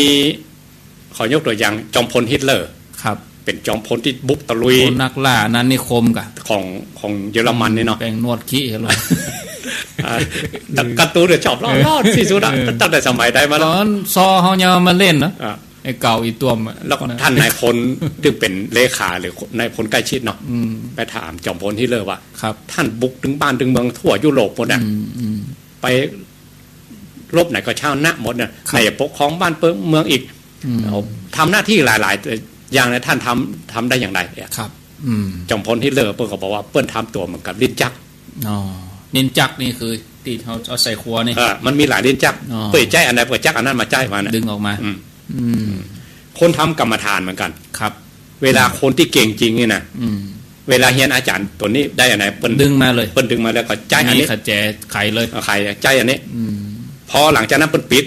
เอานั่นมาเอามานั่นน่ะใจลิ้นจักอันใหม่อัตโนมัติอันนี้แต่ว่าเก่งจริงเปิ้ลถ้าแบบเต้ว่าก็บ่ได้นั่นเนี่ยเอาเอกสารถึงหลายลิ้นจักมารวมกันนะก็เอาอย่างตัวเก่าหมาอันเดียวหอมเดียวหมาเนี่ยนี่ลองทำแบบที่ครูบาอาจารย์เปิ้ลดำเนินมาแล้วครับเปิ้ลทำตัวเหมือนลิ้นจักมานะว่าใจวิธีนี้จะใจอันใดใจครูบาอาจารย์ตัวนี้ดึงออกมาครับแต่ถ้าเขาทำมาจ้างเขาปิดลิ้นจักมาจ้างเขามีใครแจลอกมันจะฟุ้งซ่านนักเราไปก็มุ่งมั่นกับอาจารย์ตนใดตนหนึ่งครับที่เขาเคารพนอบนบปูจาเปิ้ลแต่ละสำนักเนาะแต่ละสำนักนั่นเปิ้ลถึงบ่เหมือนกันเนาะสำนักบาลีก็มีวิธีเรียนต่างกันนะบางสำนักก็มีแหมยังบางสำนักก็มีแหมยังแต่เป้าก็คือปรริญญาเก้าสมัยพุทธกาลพระองค์ถึงยกย่องว่าเป็นเอตทัคคะครับว่าเป็นเอกเป็นผู้เชี่ยวชาญตำนานเฉพาะด้านนี่เนาะด้านนั้นกระโตนล้านหันตามันก็ยังเหมือนกันนะยังเหมือนกันเนาะแต่กันอ้าวครับต่อไปแจ้จ้างโยมว่าทั้งผิดและบ่ผิดผิดคือบ่ฮู้ที่ผิดบ่ใช่ว่าผิดล้วนๆก็คือว่าพระเจ้าเป็นอัปมาโนพุทโธเจ้าอย่างมาเทียบบ่ได้โยมที่เป็นนักวาดนั่นก็ว่าพระเจ้าเหมือนอุลตร้าแมนแต่โยมนี่แย้งในใจว่า พระเจ้าควรจะเอาอย่างมาเปรียบเทียบมาได้เพราะว่ากุลของพระองค์บะมีประมาณพระองค์เพราะว่าพระองค์ใจเมตตาแล้วก็ปราบกิเลสฆ่ากิเลสแต่อุลตร้าแมนนี่ฆ่ากันตาย ใจอาวุธฆ่ากันใจดิดใจลิดใจเด็ดอันนี้ก็มีความหันแย่งกับป้อมกันบางเรื่องอย่างพระวินัยเนี่ยต้องศึกษาครับถ้าบ่ศึกษาเนี่ยเขาจะไปลงที่บ่ฮู้มาได้นะเขาบ่ฮู้รู้อ่ะศาสนาผู้ใดเจ้าก็จะเสื่อมโวยบ่ฮู้ก็เล่นพิษใจกะไม่ใช่ต้องพิษกะเอายังง่ายๆอย่างยาพิษเนี่ยก็มันกินแล้วต้องตายเขาว่าหมูเขาว่าบ่ฮู้มาได้นะหมูแล้วไปกินหรือยังเล็กแดงๆเนี่ยมันแดงของมันเขาจะฮู้กว่าเจ้าบ่ฮู้กว่าเจ้าไปกำหรอบางทีเขาละไว้เมินๆเนี่ยนะไม่จะดำคือนะครับเขาก็นึกว่ามันบ่ฮ้อนที่ไหนโธ่นาดกำเดียวควันออกจุ้งมันเป็นเล็กแดงไงเขาบอกฮู้ว่ามันเป็นเล็กแดงไงนะครับแต่ว่าเล็กแดงบางทีโดนบังคับเพื่อกรรมอย่างไรอ่ะนั่นนะเปิ้นว่าก็ต้องหาผ้าห้องนะเอาผ้ามาปันก็มันโดนบังคับหรอกก็ต้องเล็กอันนี้เหมือนกันอกุศลกรรมเวลามันเกิดขึ้นมาเนี่ยทำด้วยความหมอหู้เนี่ยเพราะโอ้วันนักไงเดี๋ยวว่าไม่รู้ไม่ผิดไม่ใช่คนละเรื่องกับกฎหมายเลยเพราะมันจะบวกคำว่าหลงเข้าไปตัวถ้าหู้หรอหู้มันจักขะเยอะระหว่างกุศลกรรมกับอกุศลกรรมมันจักใจไว้แต่มันก้านน่ะครับก้านแต่ว่าคำว่าฮิริโอตปะนี่มันจะมีหรอกปากดเลยไม่ใช่ฮิริโอตปะความเก่งกว่าปากละอายบานมันจะมีแต่จักมันแป้อย่างไรหรอครับมันขืนทำลงไปจะมีศัพท์คำหนึ่งเขาเรียกวิปฏิสารมันจะเดือนเนื้อห้อนใจมะโลนครับอันนี้ยังดีนะเหมือนกันเนี่ยมันมีความสำนึกแต่ถ้ามันทำแบบพวกมัคคิริโคสารกับสัญชัยปริปาชกอันนี้มันดานทุลังไปมันหมอหู้อ่ะมันหมอหู้หลงไปตัวเลยมันมีคำว่าสำนึกบวกความหลงบวกความหลงหู้แล้วยังหลงไปแถมหลงไปแถมเข้าเลิกเข้าเดิกกันหยวมเล็กแดงเต็มมือเลยกะโทษครับอันนี้ให้ไปค้นถามครับตีโยกดอกยานะคิดว่าพญามิลินไปถามพระนาคเษนว่าอกุศลกรรมคนที่ทำลงไปเนี่ยระหว่างที่คนบอกโห่ว่ามันเป็นบาปเป็นกรรมกับคนที่โห่ว่าเป็นบาปเป็นกรรมเนี่ยอันไหนยังไม่โทษนักเอกอะเปิ้ลก็เลยตอบว่าอย่างนี้แล้วพระนาคเษนก็บอกว่าคนบอกโห่ไม่มีโทษนักคนที่โห่โทษเบาหน่อยพระเจ้ามิลินแยกกันไปใจกับไปใจกฎหมายของก้าวของผมไม่ใช่อย่างอันบอกโห่ต้องบอกพิษบอกโห่บอกพิษคนโห่น่ะอันบางทีต้องเอาหนักแต่เก่า2 เท่าในฐานะที่หู้แล้วยังทำแรงใดแล้วพระนาคเษนแก้ว่าแก้อย่างแต่แก้ครับเป็นอุปมาว่าเหมือนเล็กแดงเหมือนกับยาพิษครับจะบอกโห่ยิ่งหนักงั้นธรรมะพุทธเจ้าเนี่ยคนมาบวชรุ่นไปหลังโอ้บ่ต้องเฮียนนะพ่อเขาบอกโห่หรอกบอกโห่กับบอกพิษยุ่งเลยเนี่ยยุ่งเลยครับรู้ละเละไปเลยเนี่ยเป็นมหอยน้อยจ้าอันนี้ขอแย่งกับปอนหน่อยแล้วคุณพระเจ้าเหรออันนี้เขารวมอีกแล้วว่าพระองค์เป็นอัปปมาโนอย่างปอวานะครับอันนี้ว่าพระองค์นับมาได้ประมาณมาได้เทียบกับอย่างอื่นมันต้องอย่างเทียบกับพระอุลตร้าแมนนี่เป็นการ์ตูนโดยสมมุติในจินตนาการแต่พระองค์คือพระองค์ก็คือมนุษย์เท่านี้แต่ว่าเปิ่นพัฒนาจนได้ตรัสรู้ด้วยพระองค์เองเนาะเอาต่อไปเขาเนี่ยมาเข้าลึกเรื่องที่เขาว่ายันศาสนาแล้วจะไปยึดมั่นถือมั่นเนี่ยอย่างเขาย่อมว่าเต้นนะเขาอูแบบนี้เหมือนกับตัวเก่ากำลังป้นตัวพายเรือกำลังอยู่กลางทะเลแล้วบอกว่าปล่อยวางเนาะมันต้องเอาอย่างเงี้ยไปได้ยัยเนาะกดตัวเก่าอยู่กลางทะเลอยู่อ่ะและอีกคนหนึ่งเปิ้นแปลงสำเปาหลวงเนาะแล้วเปิ้นมีข้าวมีของมีอาหารมีอย่างเรียบร้อยแล้วเปิ้นกินจะนอนอย่ารับอยู่บนเรือสำเปาหลวงอ่ะพอไปถึงฝั่งก็บอกเอาลบต้องก็ขึ้นฝั่งอ่ะคุณทำไมไม่ปล่อยวางก็ปล่อยวางสำหรับว่าเปิ้นขึ้นฝั่งแล้วปล่อยได้แล้วอ่ะต้องก็ไปจะแบกเรือสำเปาขึ้นไปหรอกเสาะเหือไปหันแต่เฮาเนี่ยเขาอยู่กลางทะเลบ้ามันมาหรอกทะเลแห่งโลกวัฏสงสารเนี่ยครับจะไปวางอย่างเนาะก็ไปวางได้นะวางก็จมน้ำตายแล้วแล้วเอาไงอ่ะตัวก็มีคิปาปิญญาเอาว่าครับมันยากอ่ะคิปาปิญญาคือนั่งได้ภายในอาสนะเดี๋ยวว่ายข้ามโปนไปเลยได้อ่ะโต๊ะก็จมอ่ะก็ฟังมหาสมุทรไม่มอกได้เอาแขนเขาก็มีกำลังแขนตีนแล้วก็ตีนหน้าพื้นขึ้นฟังเลยมันต้องเอาสำเบียงมันต้องเอาอย่างละนั่นได้อย่างอันแต่มันอู้มันโป้นอ่ะมันอู้มันเป๊ะกันนะ อู้มันเป็นไรอู้มันแปลก เรื่องปล่อยวางนี่มาได้นะมาได้ปล่อยวางก็คือคนที่เพิ่นถึงฟังแล้วต้องอรหันต์เพิ่นรู้เนาะเฮายังบ่ถึงนะเอาตัวเก่ามีเฮือสำเปาหลวงดีๆเอาเฮือสำเปาไปขว้างบ่ได้บ่ใช่ต้องใจอยู่ต้องขี่เฮือสำเปาดีๆต้องอาศัยอยู่อันอย่างคือเฮือสำเปาตามศีลภาวนาที่เฮาทำครับไหว้พระสวดมนต์เจริญเมตตาภาวนาเอามูลนี่แหละขนบธรรมเนียมอันดีงามของครูบาอาจารย์ที่เปิ้นปอกไว้นี่แหละอันนี้คือเฮือสำเปาหลวงตัวนี้แหละครับก็ต้องอาศัยเปิ้นอยู่นี่กะสายที่3สันซ้ายมหาวงกวดวัดกวดว่าจะเป็นจะได้อาจารย์ว่าขี่รถแดงแหมแล้วเอกอ่ะนั่นน่ะเทียบปิ๊กมาผมลองขอเทียบมันหน่อยแล้วมันจะคำถามของโยมเขาตั้งหลายนี่ก็เหมือนเปิ้นโวกรถแดงเนาะรถแดง4ล้อเหลือ4ล้อแดง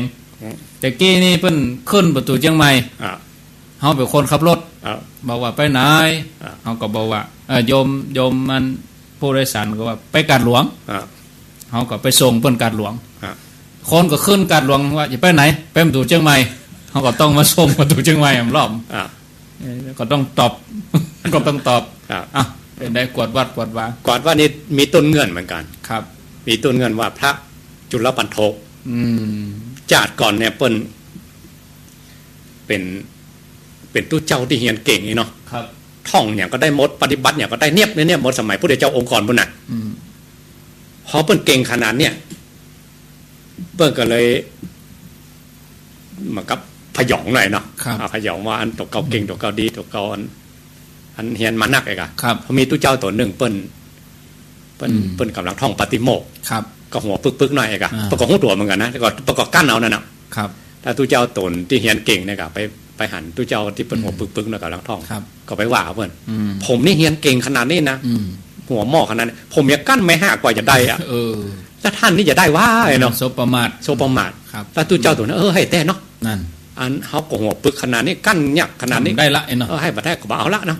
ขนาดเปิ้นเฮียนเก่งเปิ้นยังกั้นขนาดนั้นเนี่ยละความพยายามเตาะเอียกรรมเนี่ยทำให้พระจุลปันทกเนี่ยเกิดมาเห็นจับพญาปึกบ่แจ้ออซิสติกบ่แจ้นะบ่แจ้อันนี้คือมีกรรมอย่างของหมอบางนะบ่แจ้กรรมตัวนี้หมอบางว่าไปดูแควนพระเจ้าเพิ่นทำให้เป็นเนี่ยเป็นคนที่มันปึกอะบ่พอมาจ้าสุดท้ายน่ะนะเนี่ยอย่าพูดปึกขยื้ออายจนอายเป็นอรหันตาหรอครับอายก็จวนไปบวชตัวเก่าก็เริ่มใส่ในอายก็อยากจะบวชก็บวชเนาะตัวเก่าก็เริ่มใส่ตัวอายก็จวนด้วยบวชแล้วเปิ้นเฮ้ยอย่างพ่องอายคือท่องคาถาบทนึงมี4บาทเนี่ยคือมี4บรรทัดอ่ะมอกยะถาเนี่ยเนาะคนเรียนภาษามาเปลี่ยนฮู้หรอกครับกลอนนึงมันจะมีหน้าหลังครับมี4กล้องมั้ยกะครับนะครับจุลปันทกนี่ก็ท่องสุภาษาได้หน้าลืมหลังได้หลังลืมหน้านะห้องมาสอบเนาะมาสอบได้ก็อายถามมาสุดภาษาแล้วน่ะได้อย่างพ่องน่ะมืดตึกเนี่ยปึกขยื้อแล้วก็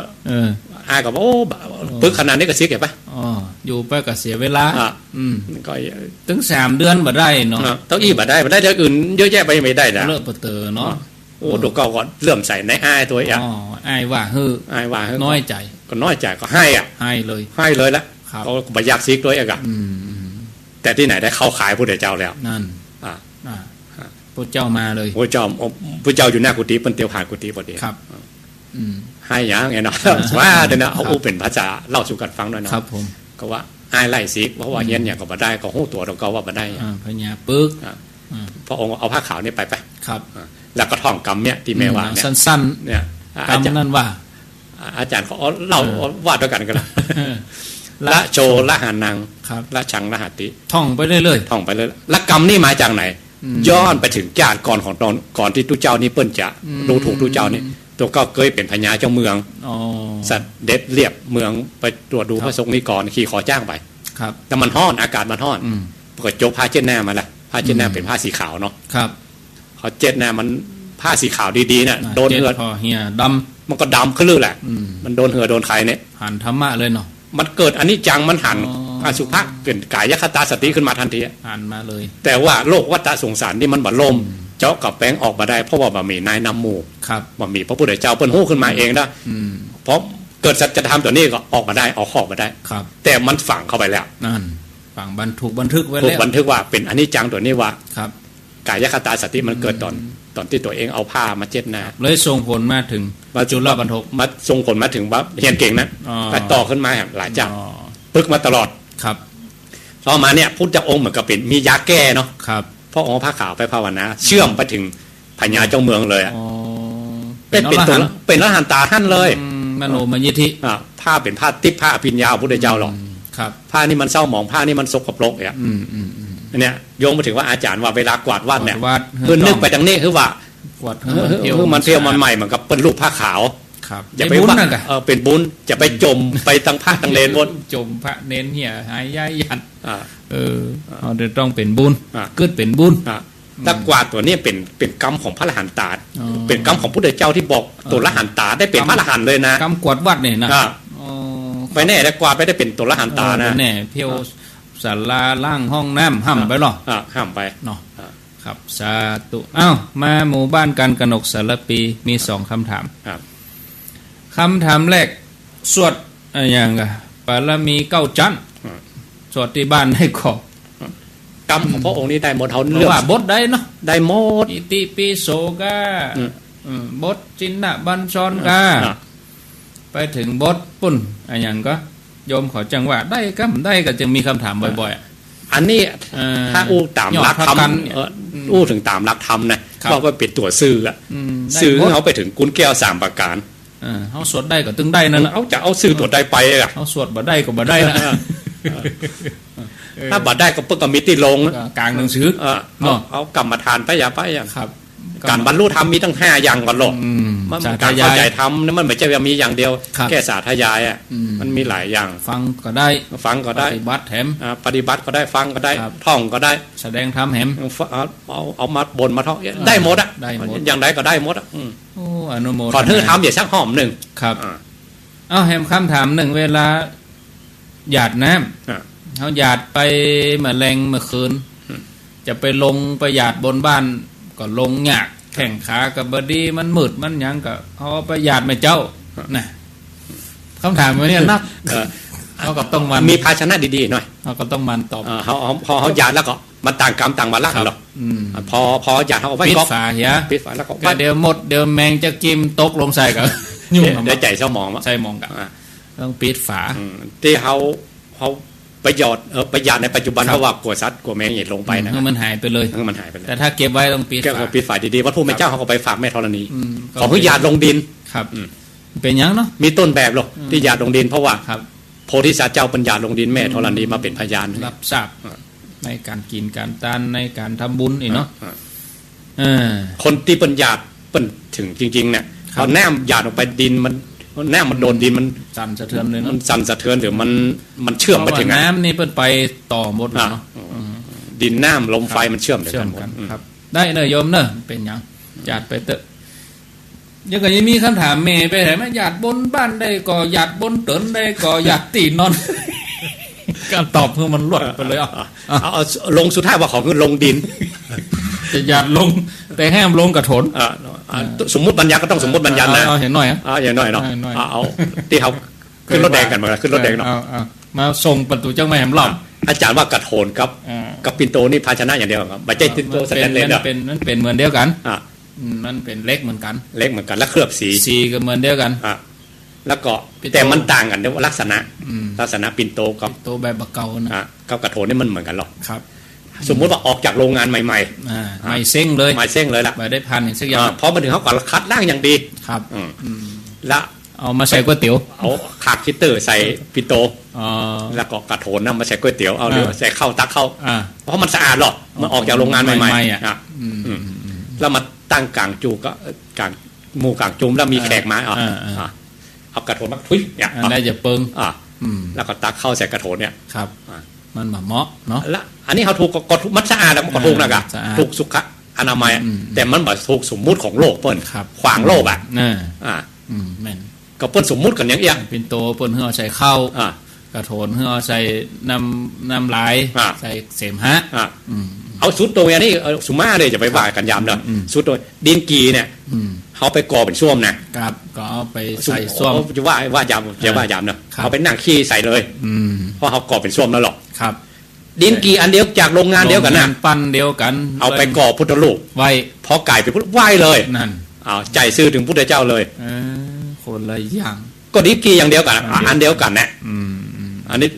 ชัดเจนเนาะครับอันนี้อยู่ที่ลักษณะเนาะก็ใจได้เนาะโยมเนาะแล้วแต่เขาจะเอาไปใจบางเรื่องต้องยอมรับสมมุติของโลกนะจะไปคัดจะไปฝืนไปขวางโลกก็คืดคัดมันครับเขาวาดรูปเลยกะวาดรูปนี่ตัวคืดคนด่าก็มีคนนี่ก็มีเอาเข้ามาทีดหัวกันกับเรื่องกระดาษกับเรื่องรูปเอาไปมาลามไปกว่านั้นเอารูปไปประมูลเอาเรายุ่งไปจริงๆกลายเป็นว่าคนด่าที่วาดรูปผิดเพราะว่าเปิ้นจะเอารูปไปประมูลซื้ออุปกรณ์หุงยาแล้วคนที่ตำนี้หูบเนี่ย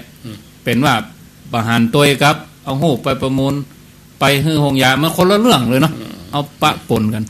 จะตกคึดเลยเวลาทำกรรมฐานเหมือนกันเวลานิมิตมาเนี่ยอัน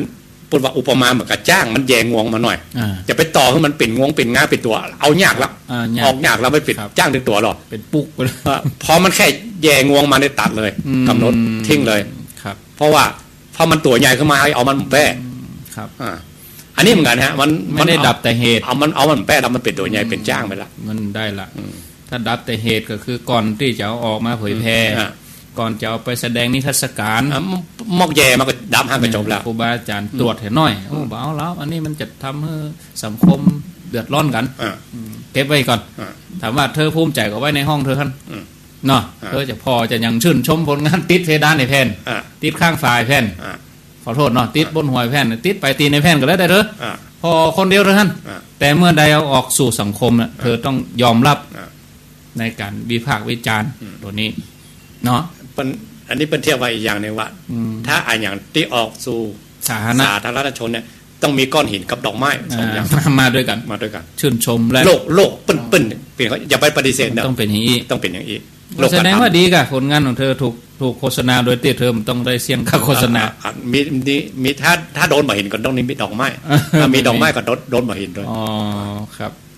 มองในแง่ดีพระองค์เทียบเหมือนกันคนที่เข้ามาประพฤติพรหมจรรย์เนี่ยเหมือนกับจ้างศึกเข้าสู่สงครามครับย่อมมีแผลโดนมันก็ต้องห้ามมาลูกธนูห้องมีดบาดห้องจ้างมาโดดก็ตายคาสงครามเลยบางตัวก็ฮักห้องยายก็มีครับบางตัวก็โสมสารเข้ามาในเมืองมายากระแถมใหม่ครับมียาหายแล้วพิกไปแถมต้องลุยเอาจนชนะฆ่าศึกครับต้องอย่างนี้เนาะเอาหนองเจ้งคืนโยมหมู่บ้านการกนกต่อไปแล้วหนองเจ้งคืนนี่เก็บของใส่บาตรแล้วรถมาฮับก็ไปวัดบาตันเลยใส่บาตรบาตันเก็บของไว้ 2-3 วันพระเนรมากุมเข้าเลยเอาใส่ที่ถามนี่คือว่าคณะนั่นใจเศร้ามองแล้วฮะอันนี้อุบบุญมันมี3ระดับอย่างที่เขาว่า3การบุพเพเจตนาบุญนี่เขาได้ละแต่ละตอนที่มูลเจตนาที่เขาไปตายนั้นมันมาได้มาบัดนั้นเครียดแล้วเนี่ยเกียดแล้วนะใครม่วนแล้วมูลเจตนาเขามาได้แล้วอัปละภาคาเจตนาที่เขามันนึกบุญทีหลังเขามาได้ทำเพราะนั้นบุญส่วนนี้คือบัตรสัมปันโนคือบัตรถึงพร้อมถ้าบุญที่บุพเพเจตนาแล้วผลบุญไม่เป็นได้เวลาสมมติเขาไปซื้อผมม่วงมาถุงนี่เนาะเขาว่าเขาคาดอย่างดีนะเขาได้มาไม่เป็นผมม่วงปิ้วผมม่วงแมงผ่ามันผิวงามๆไม่ได้คนไหนไปอย่างต่อไปเขาเวลาเขาถ้าเขาบัตรทำมือครบเลยนะทำอย่างแล้วมันจะมีปิ้วมีแมงมันไม่ได้สมบูรณ์ครับมีลูกก็มันว่าลูกจะพิกลพิการมีบ้านก็แบ่งบ้านดีๆกับบ้านก็อย่างหัวอย่างครับมาสมบูรณ์มายังก็ยังอันนี้ยกทุปีเจรเดชหน่อยเนาะ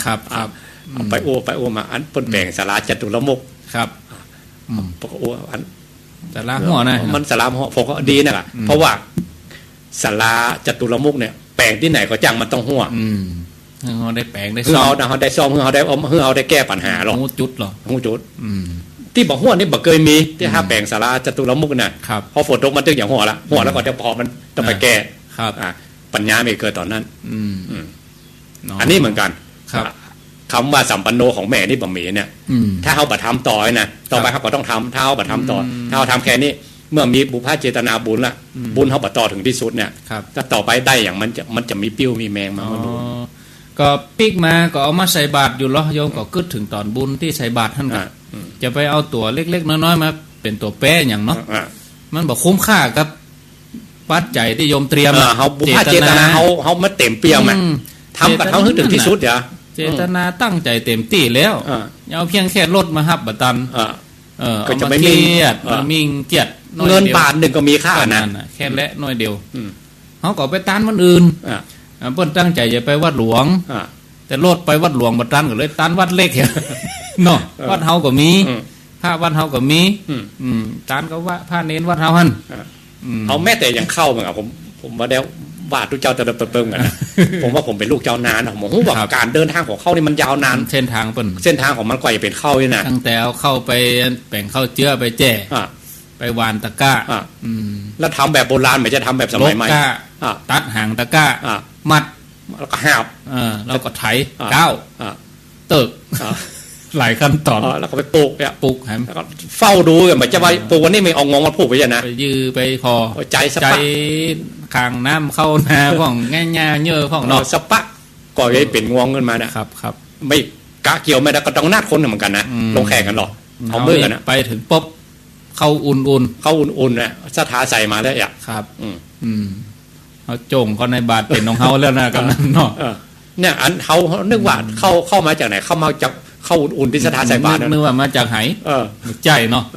ก่อนนั่นอันนี้เป็นของพระอนุรุทธะครับเปิ้นถามมาหรอกว่าเจ้าชายให้ไปบวชห้องเนี่ยกะครับแล้วก็เปิ้นเลยถามที่มาของเขานะกะตระกูลสุโธทนะนี่แปลว่าเปิ้นทำนากันหรอกตั้งแต่เจ้าฟ้าต้นตระกูลของพญาเจ้าเมืองยุคนั้นเนาะเปิ้นจะยุคนี้ก็เหมือนกันนะแหล่งนาขวัญเนี่ยก็คือมาจากธรรมเนียมไถนาเนี่ยแหละสุโธทนะคำว่าทนะแปลว่าเข้าเนี่ยแหละ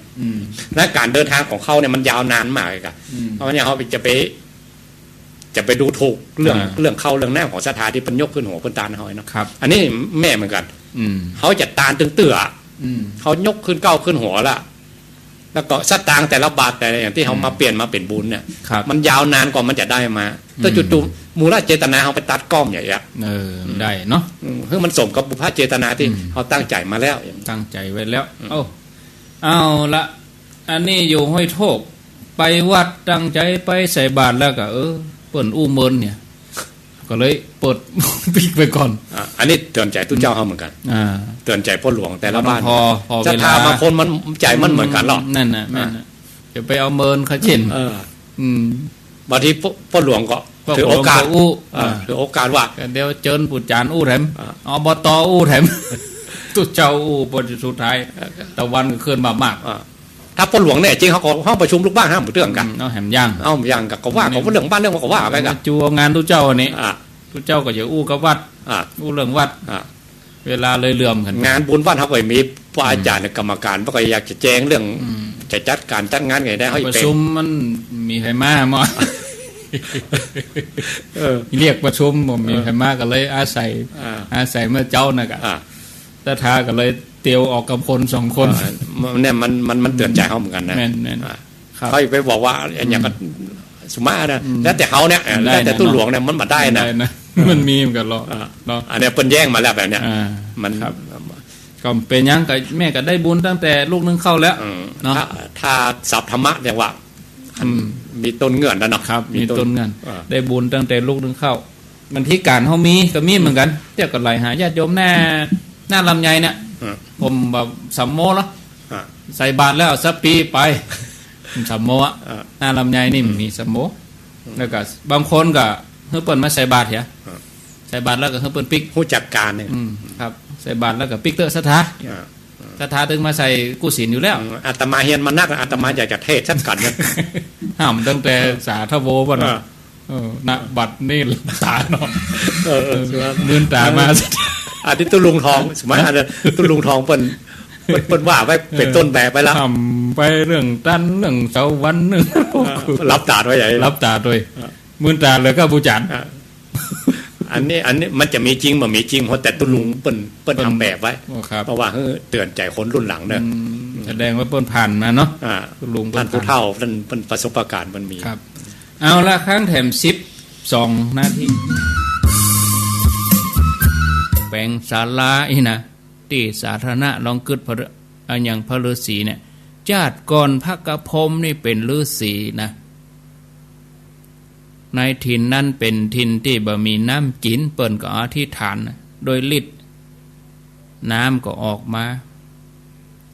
ทีนี้ก็ไหลไปที่กันดารที่ทะเลทรายที่มีปอกกาที่บรรทุกล้อ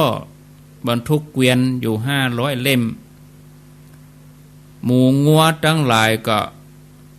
ขาดแคลนน้ำอยู่ขณะนั้นนอกจากนั้นพระกระพรหมก็ยังได้ช่วยคนช่วยสัตว์ให้พ้นจากอำนาจของมหาโจรด้วยฤทธิ์ตนเองแล้วบ่เจ้าแต่นั้นก็ยังช่วยคนทั้งหลายให้พ้นจากอำนาจของพญานาคที่ดุร้ายแล้วในชาติที่เปิ้นเป็นฤาษีชื่อว่าเกสวะฤาษีพระพุทธเจ้าพระองค์ในอดีตชาติเปิ้นก็เป็นโพธิสัตว์เจ้าเหมือนกันก็เกิดเป็นฤาษีเหมือนกันชื่อว่ากัปปะฤาษีผู้เป็นศิษย์ของเกสวะฤาษีเคยเป็นลูกศิษย์เคยเป็นอาจารย์กันเนาะก็อาศัยการสนองกิจการงานของ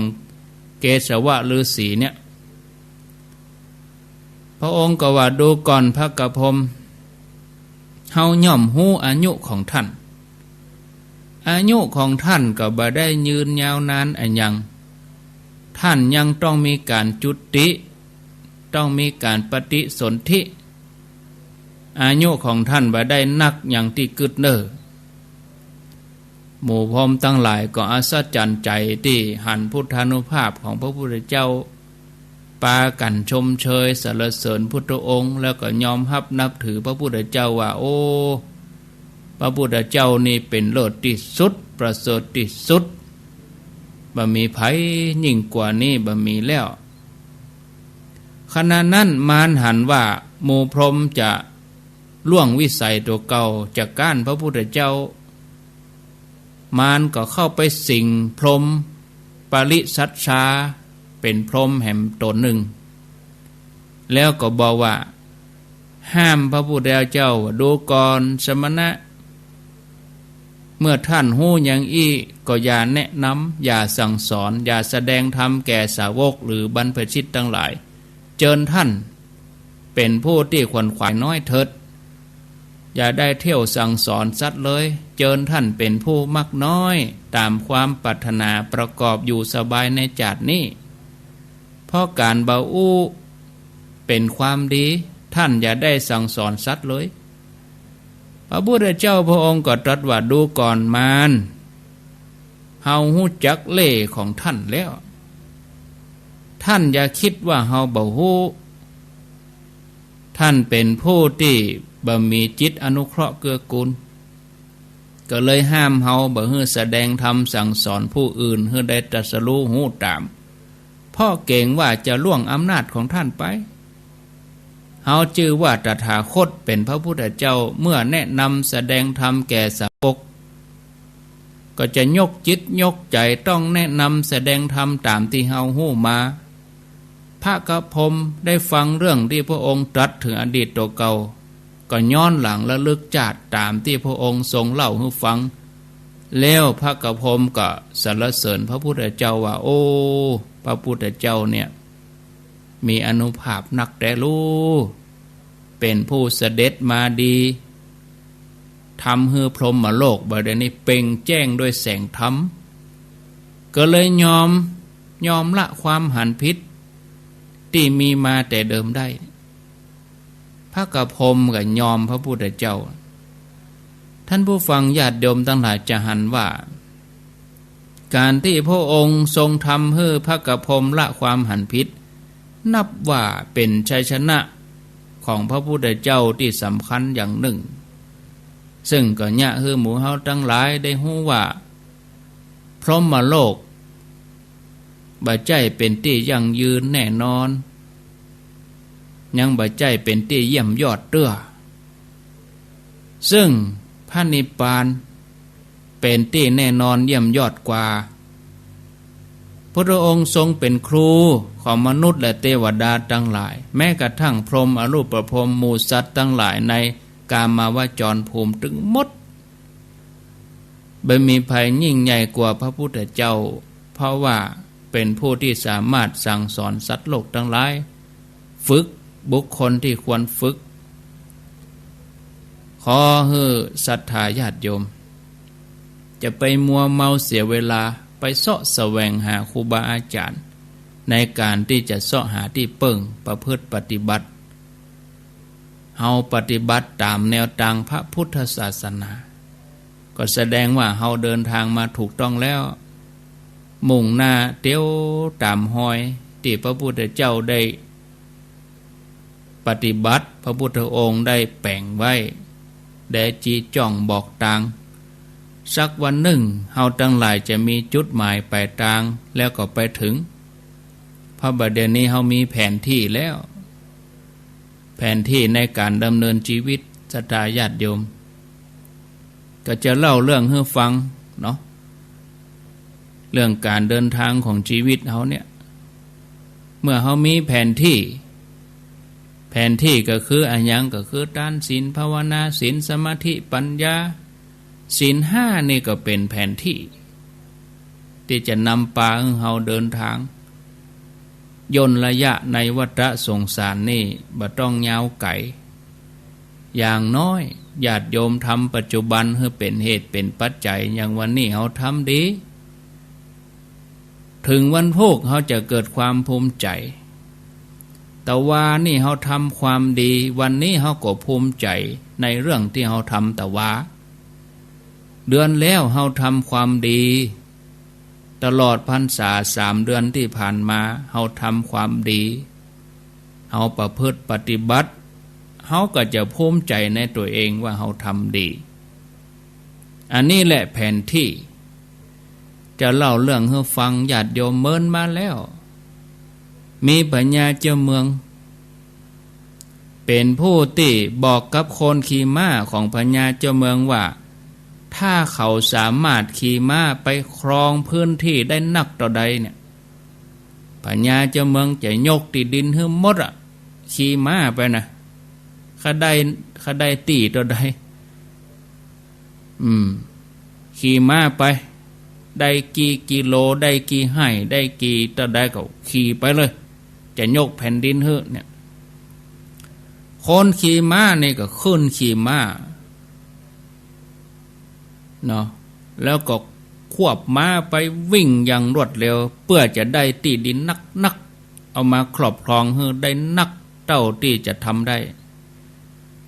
ก็เห่งฝีเท้าม้าก็เห่งฝีเท้าก็ล่นไปเรื่อยๆวิ่งไปเรื่อยๆเร็วเท่ากับที่ว่าที่สุดทีนี้ขี่ไปก็หิวเนาะแล้วก็เหนื่อยเขาก็ประยุทธ์ที่จะควบม้าตีนก็กระดิกดิดให้ม้าวิ่งต่อทั้งที่ตัวเองหิวตัวเองเหน็ดเหนื่อยเพราะอย่างเพราะต้องการจะได้แผ่นดินได้ครอบครองดินแดนคือกว้างใหญ่ไพศาลเมื่อมาถึงจุดหนึ่งเขาก็หมดแหง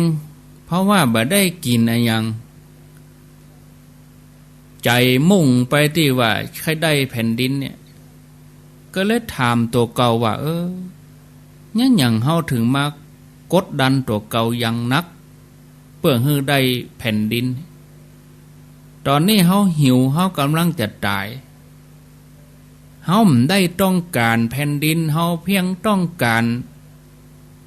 ข้าวก้อนหนึ่งเฮาต้องการน้ำอึกหนึ่งที่สุดถ้าเฮาตายแต่เฮาเพียงต้องการดินกลบหน้าฝังศพต่ออันท่านผู้ฟังญาติโยมเรื่องที่มาที่เล่ามานี่ก็เหมือนการเดินทางของหมู่เฮาทั้งหลายตั้งแต่เริ่มออกจากท้องแม่มาจนถึงปฐมวัยก็ห้ำเฮียนหนังสือต่อสู้ดิ้นรนประหัตประหารชิงดีชิงเด่นอิจฉาริษยาไขว่คว้าเสาะแสวงหาตลอดชีวิต หมู่เฮาทั้งหลายก็พักดันตัวเองตึงวันเพื่อจะฮื้อได้นั่นได้นี่มีอำนาจวาสนามีหน้ามีตาเป็นที่ยอมรับแต่หมู่เฮาลืมที่อย่าดูแลสุขภาพตัวเองครอบครัวคนรอบข้างบางทีปิกเข้าบ้านมาได้กินข้าวด้วยกันสักกำป่อปิกบ้านมาป่อค่ำป่อมืดลูกปิกบ้านมาบ่ตรงเวลาไปเรียนพิเศษบ่เจ้าบ่แจงรับในรถขอตบไปตบมานั่งพอโทรศัพท์คนเครื่องอยู่คนจอกคนแจงถึงเวลาจะกินไอ้หยังก็สั่งมาเอาแม่ก็ทำกับข้าวบ่จ้าง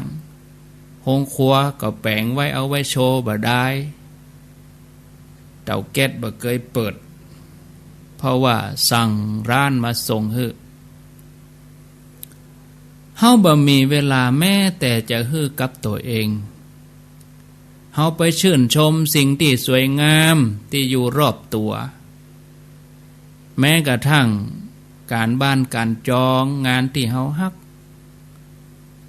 ปลูกผักปลูกไม้เอาไว้กินเองเฮาก็บ่มีเวลาแม้ที่จะทำวันหนึ่งเมื่อเฮาพอปิกไปเฮาจะเข้าใจว่าสิ่งที่เฮาต้องการแท้ๆนั้นเฮากลับบ่ได้มาทั้งที่อยู่ใกล้เหลือเกิน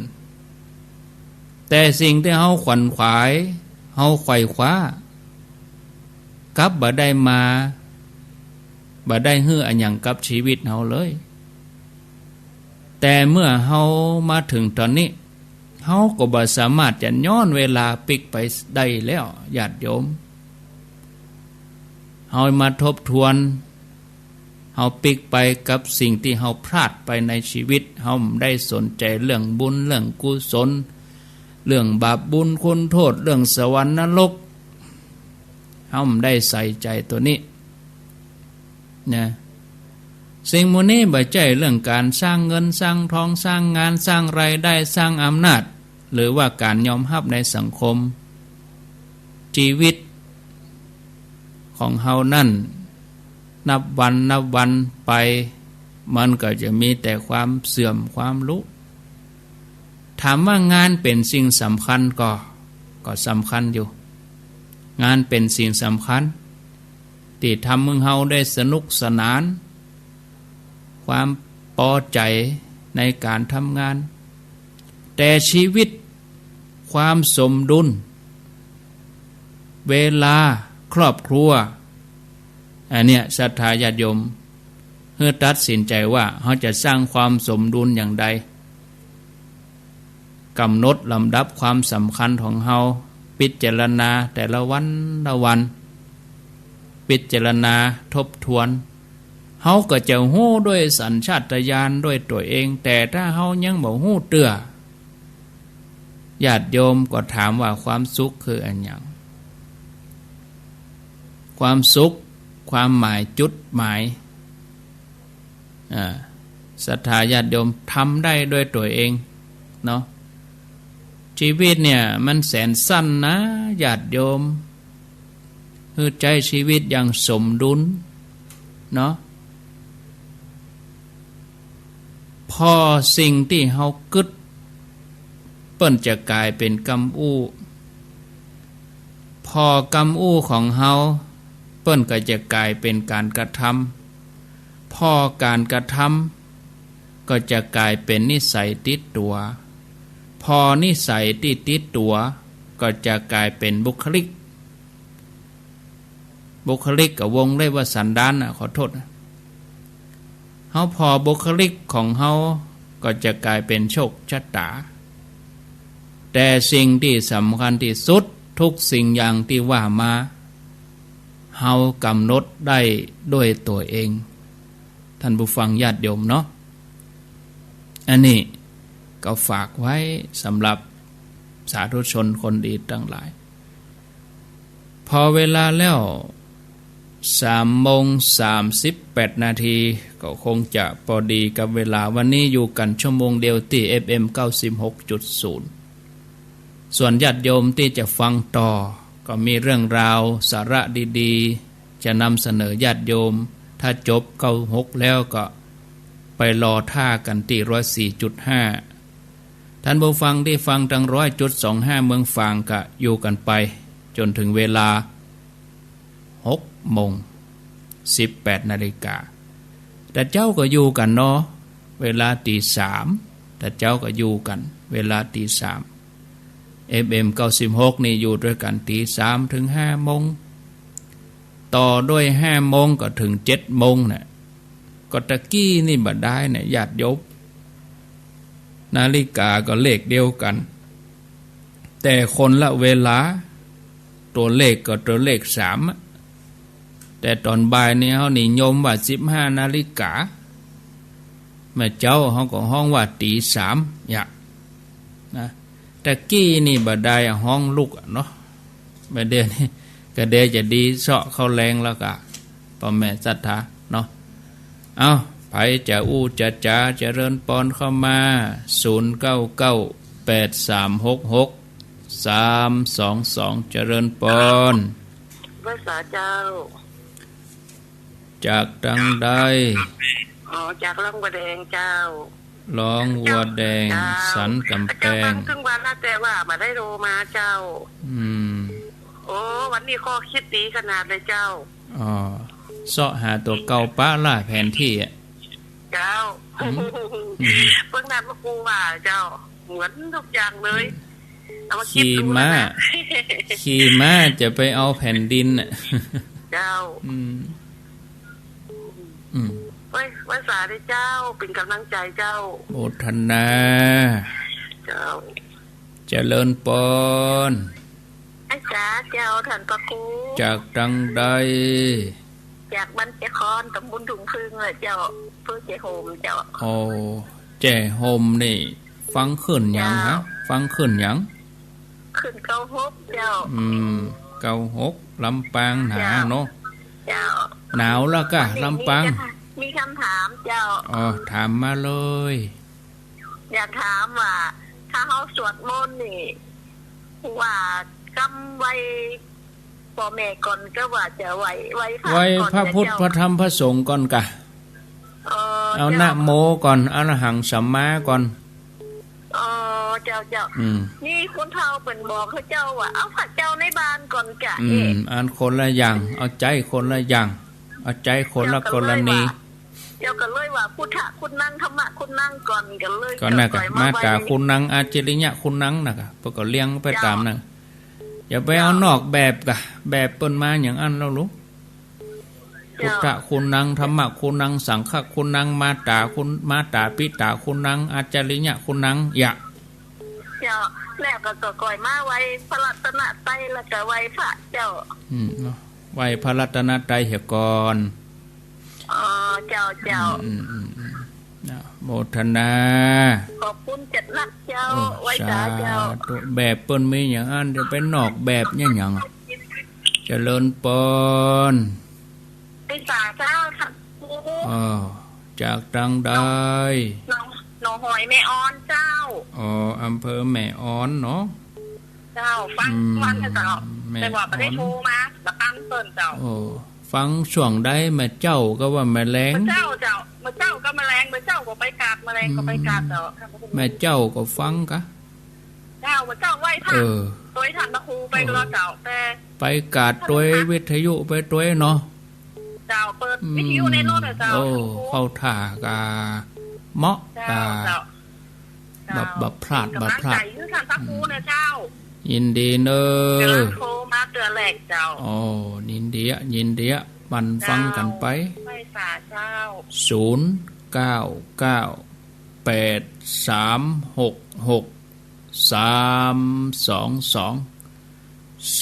โมงกับ43 นาทีมีเข้ามาเจริญปอนติดแล้วรับแล้วจากดังใด โอ้จากบ่คุยสุพรรณน่ะเจ้าอ๋อแม่ก้อยแหละเนาะเจ้าโอ้วันนี้ใครถามสักน้อยอะค่ะโอ้ก็ได้กะไปมีปัญหาหยังอันนี้เขาฝากมาถามเลยค่ะได้เลยถามแน่นะถามว่าบ้าน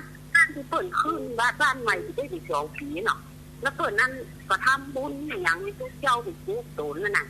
แล้วก็ถอนสิเอาทำมันยังที่ของบ้านกับของใหม่งดเนาะแล้วว่าเมื่อคืนเนี่ยเขาอ่ะที่เสียงเที่ยวให้ดีกับมาตอยบดูอย่างแล้วอยู่กันกี่คนอยู่กันกี่คนอยู่เตียงนอนเนี่ยจ้ะอู้ถึงอยู่กันกี่คนอ่ะโอ้อยู่กัน4 คน 5 คนเป็นคนน้อยเจ้าถ้าอยู่คนเดียวในแอนน่ะเนาะ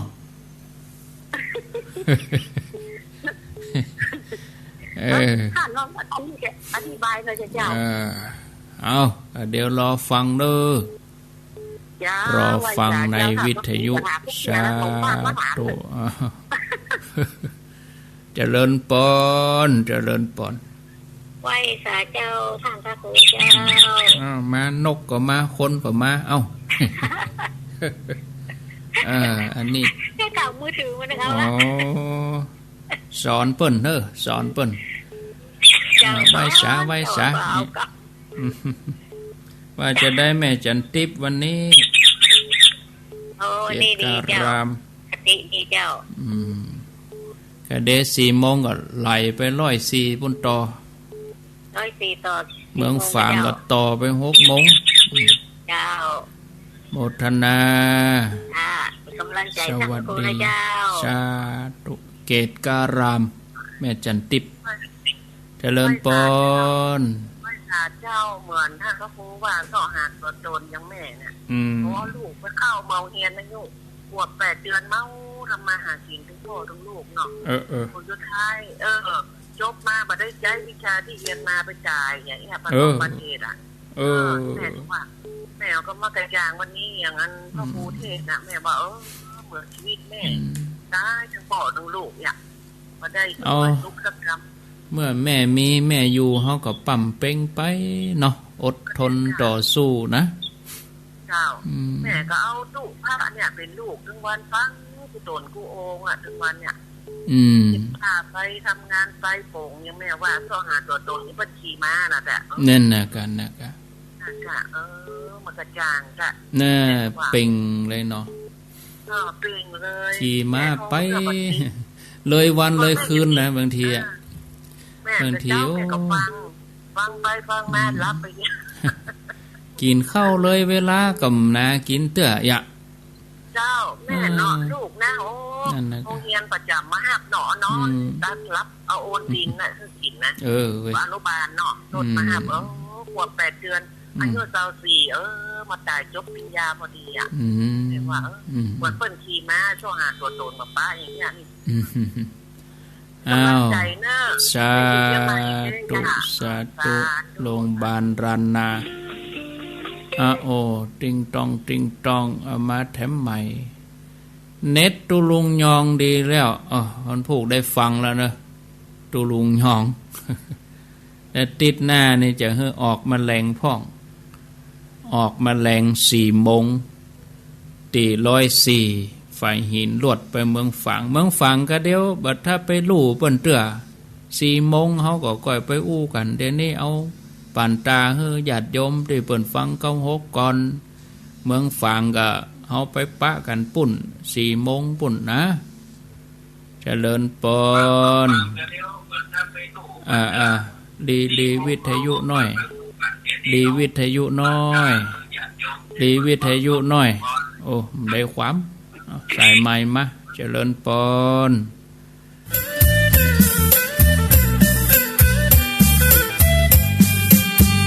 ที่ร่องวัวแดงขนาดนะ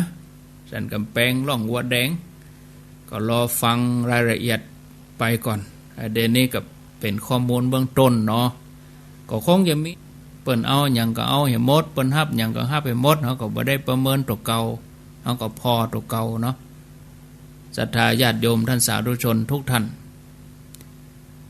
อันนี้ฉะนั้นหากกึศที่จะทำบุญ ถ้ามีโอกาสก็ขอให้เพิ่นว่าถ้าเกิดศรัทธาก็ให้ทำพอศรัทธาบางทีบัดแน่บางทีเฮาเกิดศรัทธาเฮาก็ทำเนี่ยบางทีวันนี้ศรัทธาวันพุธอาจจะบ่ศรัทธาเมื่อเกิดศรัทธาเฮาควรจะรีบทำบ่ควรจะปล่อยโอกาสนั้นให้หลุดไปถ้าว่าโอกาสนั้นหลุดลอยไปก็อาจจะบ่มีโอกาสเห็นแล้วเนาะศรัทธาญาติโยมอันนี้การทำบุญนั่นศรัทธาญาติโยมที่ท่านผู้ฟังญาติโยมจังเคยได้ยินคุ้นหูว่าทำบุญแบบน้ำคว่ำขันเนี่ยเป็นอย่างไรทำบุญแบบน้ำคว่ำขันก็คือว่าเมื่อเฮืออันยังภายแล้วก็บ่ต้องไปผาธนาจะได้คืนบ่ต้องหวังผลตอบแทนคือฮือแล้วก็ฮือนะบางทีฮือก็หวังจะเปิ้นยกย่องชมเชยนะอันนี้มันถูกแต่เฮาฮือแบบสละขาดตัวไปเลยเหมือนกับน้ำที่อยู่ในขันนะแล้วคว่ำลงไปต้องอยากได้คืนแต่ว่าก็มีหลายคนนะที่ใครได้คืนเคยเอาสิ่งของนี่ไปฮื้อคนนั่นเกิดว่าวันหลังเปิ้นจะเอามาฮื้อเฮาพ่องศรัทธาญาติโยมหรือแม้แต่ฮื้ออันหยังก็หวังว่าอย่างน้อยที่สุดเขาจะชื่นชมยกย่องสำหรับในตามพุทธศาสนาเปิ้นสอนฮื้อว่าบ่เคยที่จะต้องไปใส่ใจเรื่องหมู่นี้นะพระพุทธเจ้าตอนที่เปิ้นเป็นโพธิสัตว์เนี่ยศรัทธาญาติโยมเปิ้นก็ปั้มเป่งแบบ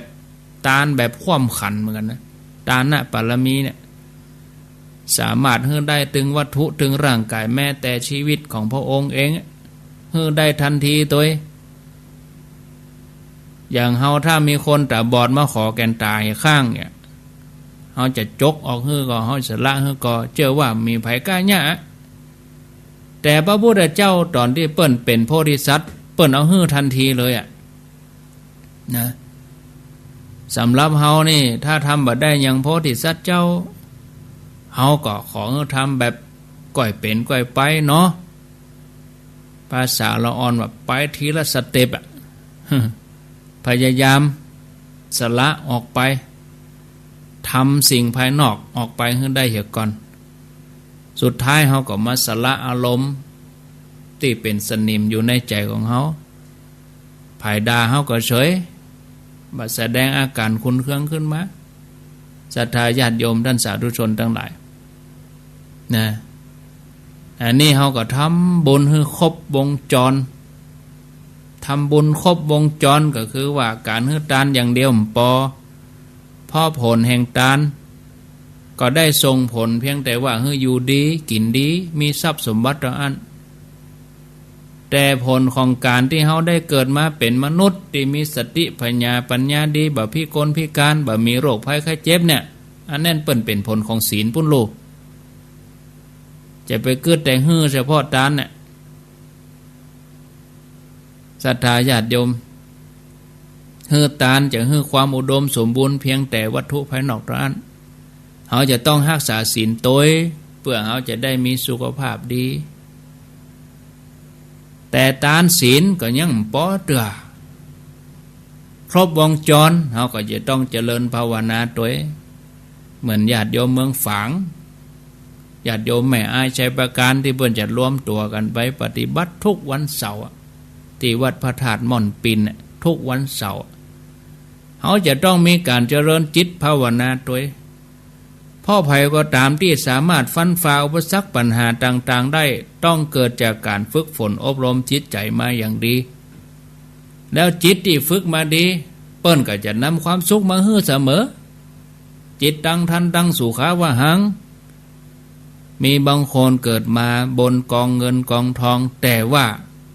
บ่สมบูรณ์ในร่างกายหันมานักหรอศรัทธาญาติโยมอันนั้นเพราะฮื้อทานแต่บ่เคยรักษาศีลบางคนรักษาแต่ศีลบ่เคยฮื้อทานหน้าตาก็หล่อเหลาก็สวยแต่ว่าโง่เขลาโดนเปิ้นจุเปิ้นหลอกดาราก็ยังโดนเปิ้นจุ